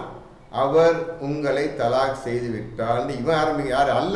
அல்லாஹ் பேசுறான் நபிக்காக. நீ இப்படிலாம் செஞ்சீங்கன்னா நான் உங்க தலாக் பண்ணிடுவேன்ட்டு ரசூல் சொல்லலை. எதை பற்றி இங்கே வர இல்லை, அல்லாஹ் முந்திக்கிறான். இந்த மாதிரி தலாக் செய்து விட்டால் உங்களை விட சிறந்த முஸ்லிம்களான மூமினாக நடப்பவர்களான மன்னிப்பு கோருபவர்களான நாபுது செய்பவர்களான நோன்பு நோற்பவர்களான கண்ணிமை கழிந்தவர் இன்னும் கன்னி பெண்டிர் இத்தகையவரை அவருடைய இறைவன் அவருக்கு பகரமாக மனைவியராய் கொடுக்க போதுமானவன். உங்களை நீக்கிட்டு அவர் தலை செஞ்சிட்டாருண்டா, இந்த மாதிரி நல்ல பெண்களை பார்த்து நான் அவருக்கு திருமணம் செய்து வைப்பேன் என்று அர்த்தம். இதில் இதை இப்படி படிச்சுக்க மாட்டீங்க. இதே மாதிரி நீங்கள் பார்த்துக்கிட்டீங்களா? ரசூல் எதை பற்றி கவலைப்படல. இது இருந்தாலும் என்ன இல்லாட்டாலும் நம்ம மனைவி பற்றி நம்பி வச்சு நான் வாழ்லைங்க. என் வந்த வேலை இந்த வேலை, இந்த வேலையை முடிச்சுட்டு நான் அத்தை போயிட போகிறேன். நீ இருந்தாலும் இல்லாட்டா வைக்கிறேன்னு வாழ்க்கை வந்தார். இவர் அல்லாதான் முந்திக்கிட்டு நான் இப்படி செய்வேன் அப்படி செய்வேன் அது செய்யணும்னு சொல்லிட்டு இருந்ததை விட நீ என்ன செஞ்சாலும் செய்ப்பா, நீ ஒரு பெரிய வேலையிட்ட கொடுத்துட்ட, இந்த வேலை குரான மக்களுக்கு ஒப்படைச்சிட்டு நான் போயிடுறேன்னு சொல்லிட்டேன். இதுதான் ரசூலை பின்பற்றுங்க, அல்லாவை பின்பற்றுங்கள், தூதரையும் பின்பற்றுங்க. அடிக்கடி வருத எவ்வளோ விஷயம் வந்து எந்த விஷயத்தை அவ்வளோ செய்ய முடியுமா? நினச்சி பார்க்க முடியுமா? முடியாது. புரியுது? இப்போ 4வது சூறாவில் 17 படிங்க. எவர்கள் அறியாமையினால் தீமை செய்துவிட்டு பின்னர் விரைவில் மன்னிப்பு தேடிக் கொள்கிறார்களோ அவர்களுக்குத்தான் அல்லாவிடத்தில் மன்னிப்பு உண்டு. அல்லாஹ் அவர்களின் மன்னிப்பை ஏற்றுக்கொள்கிறான். இன்னும் அல்லாஹ் நன்கறிந்தோனும் ஞானமுடையவனுமாக இருக்கின்றான். யாருக்கு மன்னிப்பு கேட்கிறார்? தக்குவா உடையவர்கள் மன்னிப்பு கேட்டார். அல்லாஹ்வுக்கு முற்றிலும் பயந்து நடக்கக்கூடியவர்கள் மன்னிப்பு கேட்டால் அவருடைய மன்னிப்பை அல்லாஹ் ஏற்றுக்கொள்கின்றார். அவருடைய பாவ மன்னிப்பை கோருகின்றார், அல்லாஹ் ஏற்றுக்கொள்கின்றார். 18. இன்னும் எவர்கள் தீவினைகளை செய்து கொண்டே இருந்து முடிவில் அவர்களை மரணம் நெருங்கிய போது நிச்சயமாக இப்பொழுது நான் மன்னிப்பு தேடுகிறேன் என்று கூறுகின்றார்களோ அவர்களுக்கும், எவர் நிராகரிப்பவர்களாகவே மறிக்கிறார்களோ அவர்களுக்கும் பாவ மன்னிப்பு இல்லை.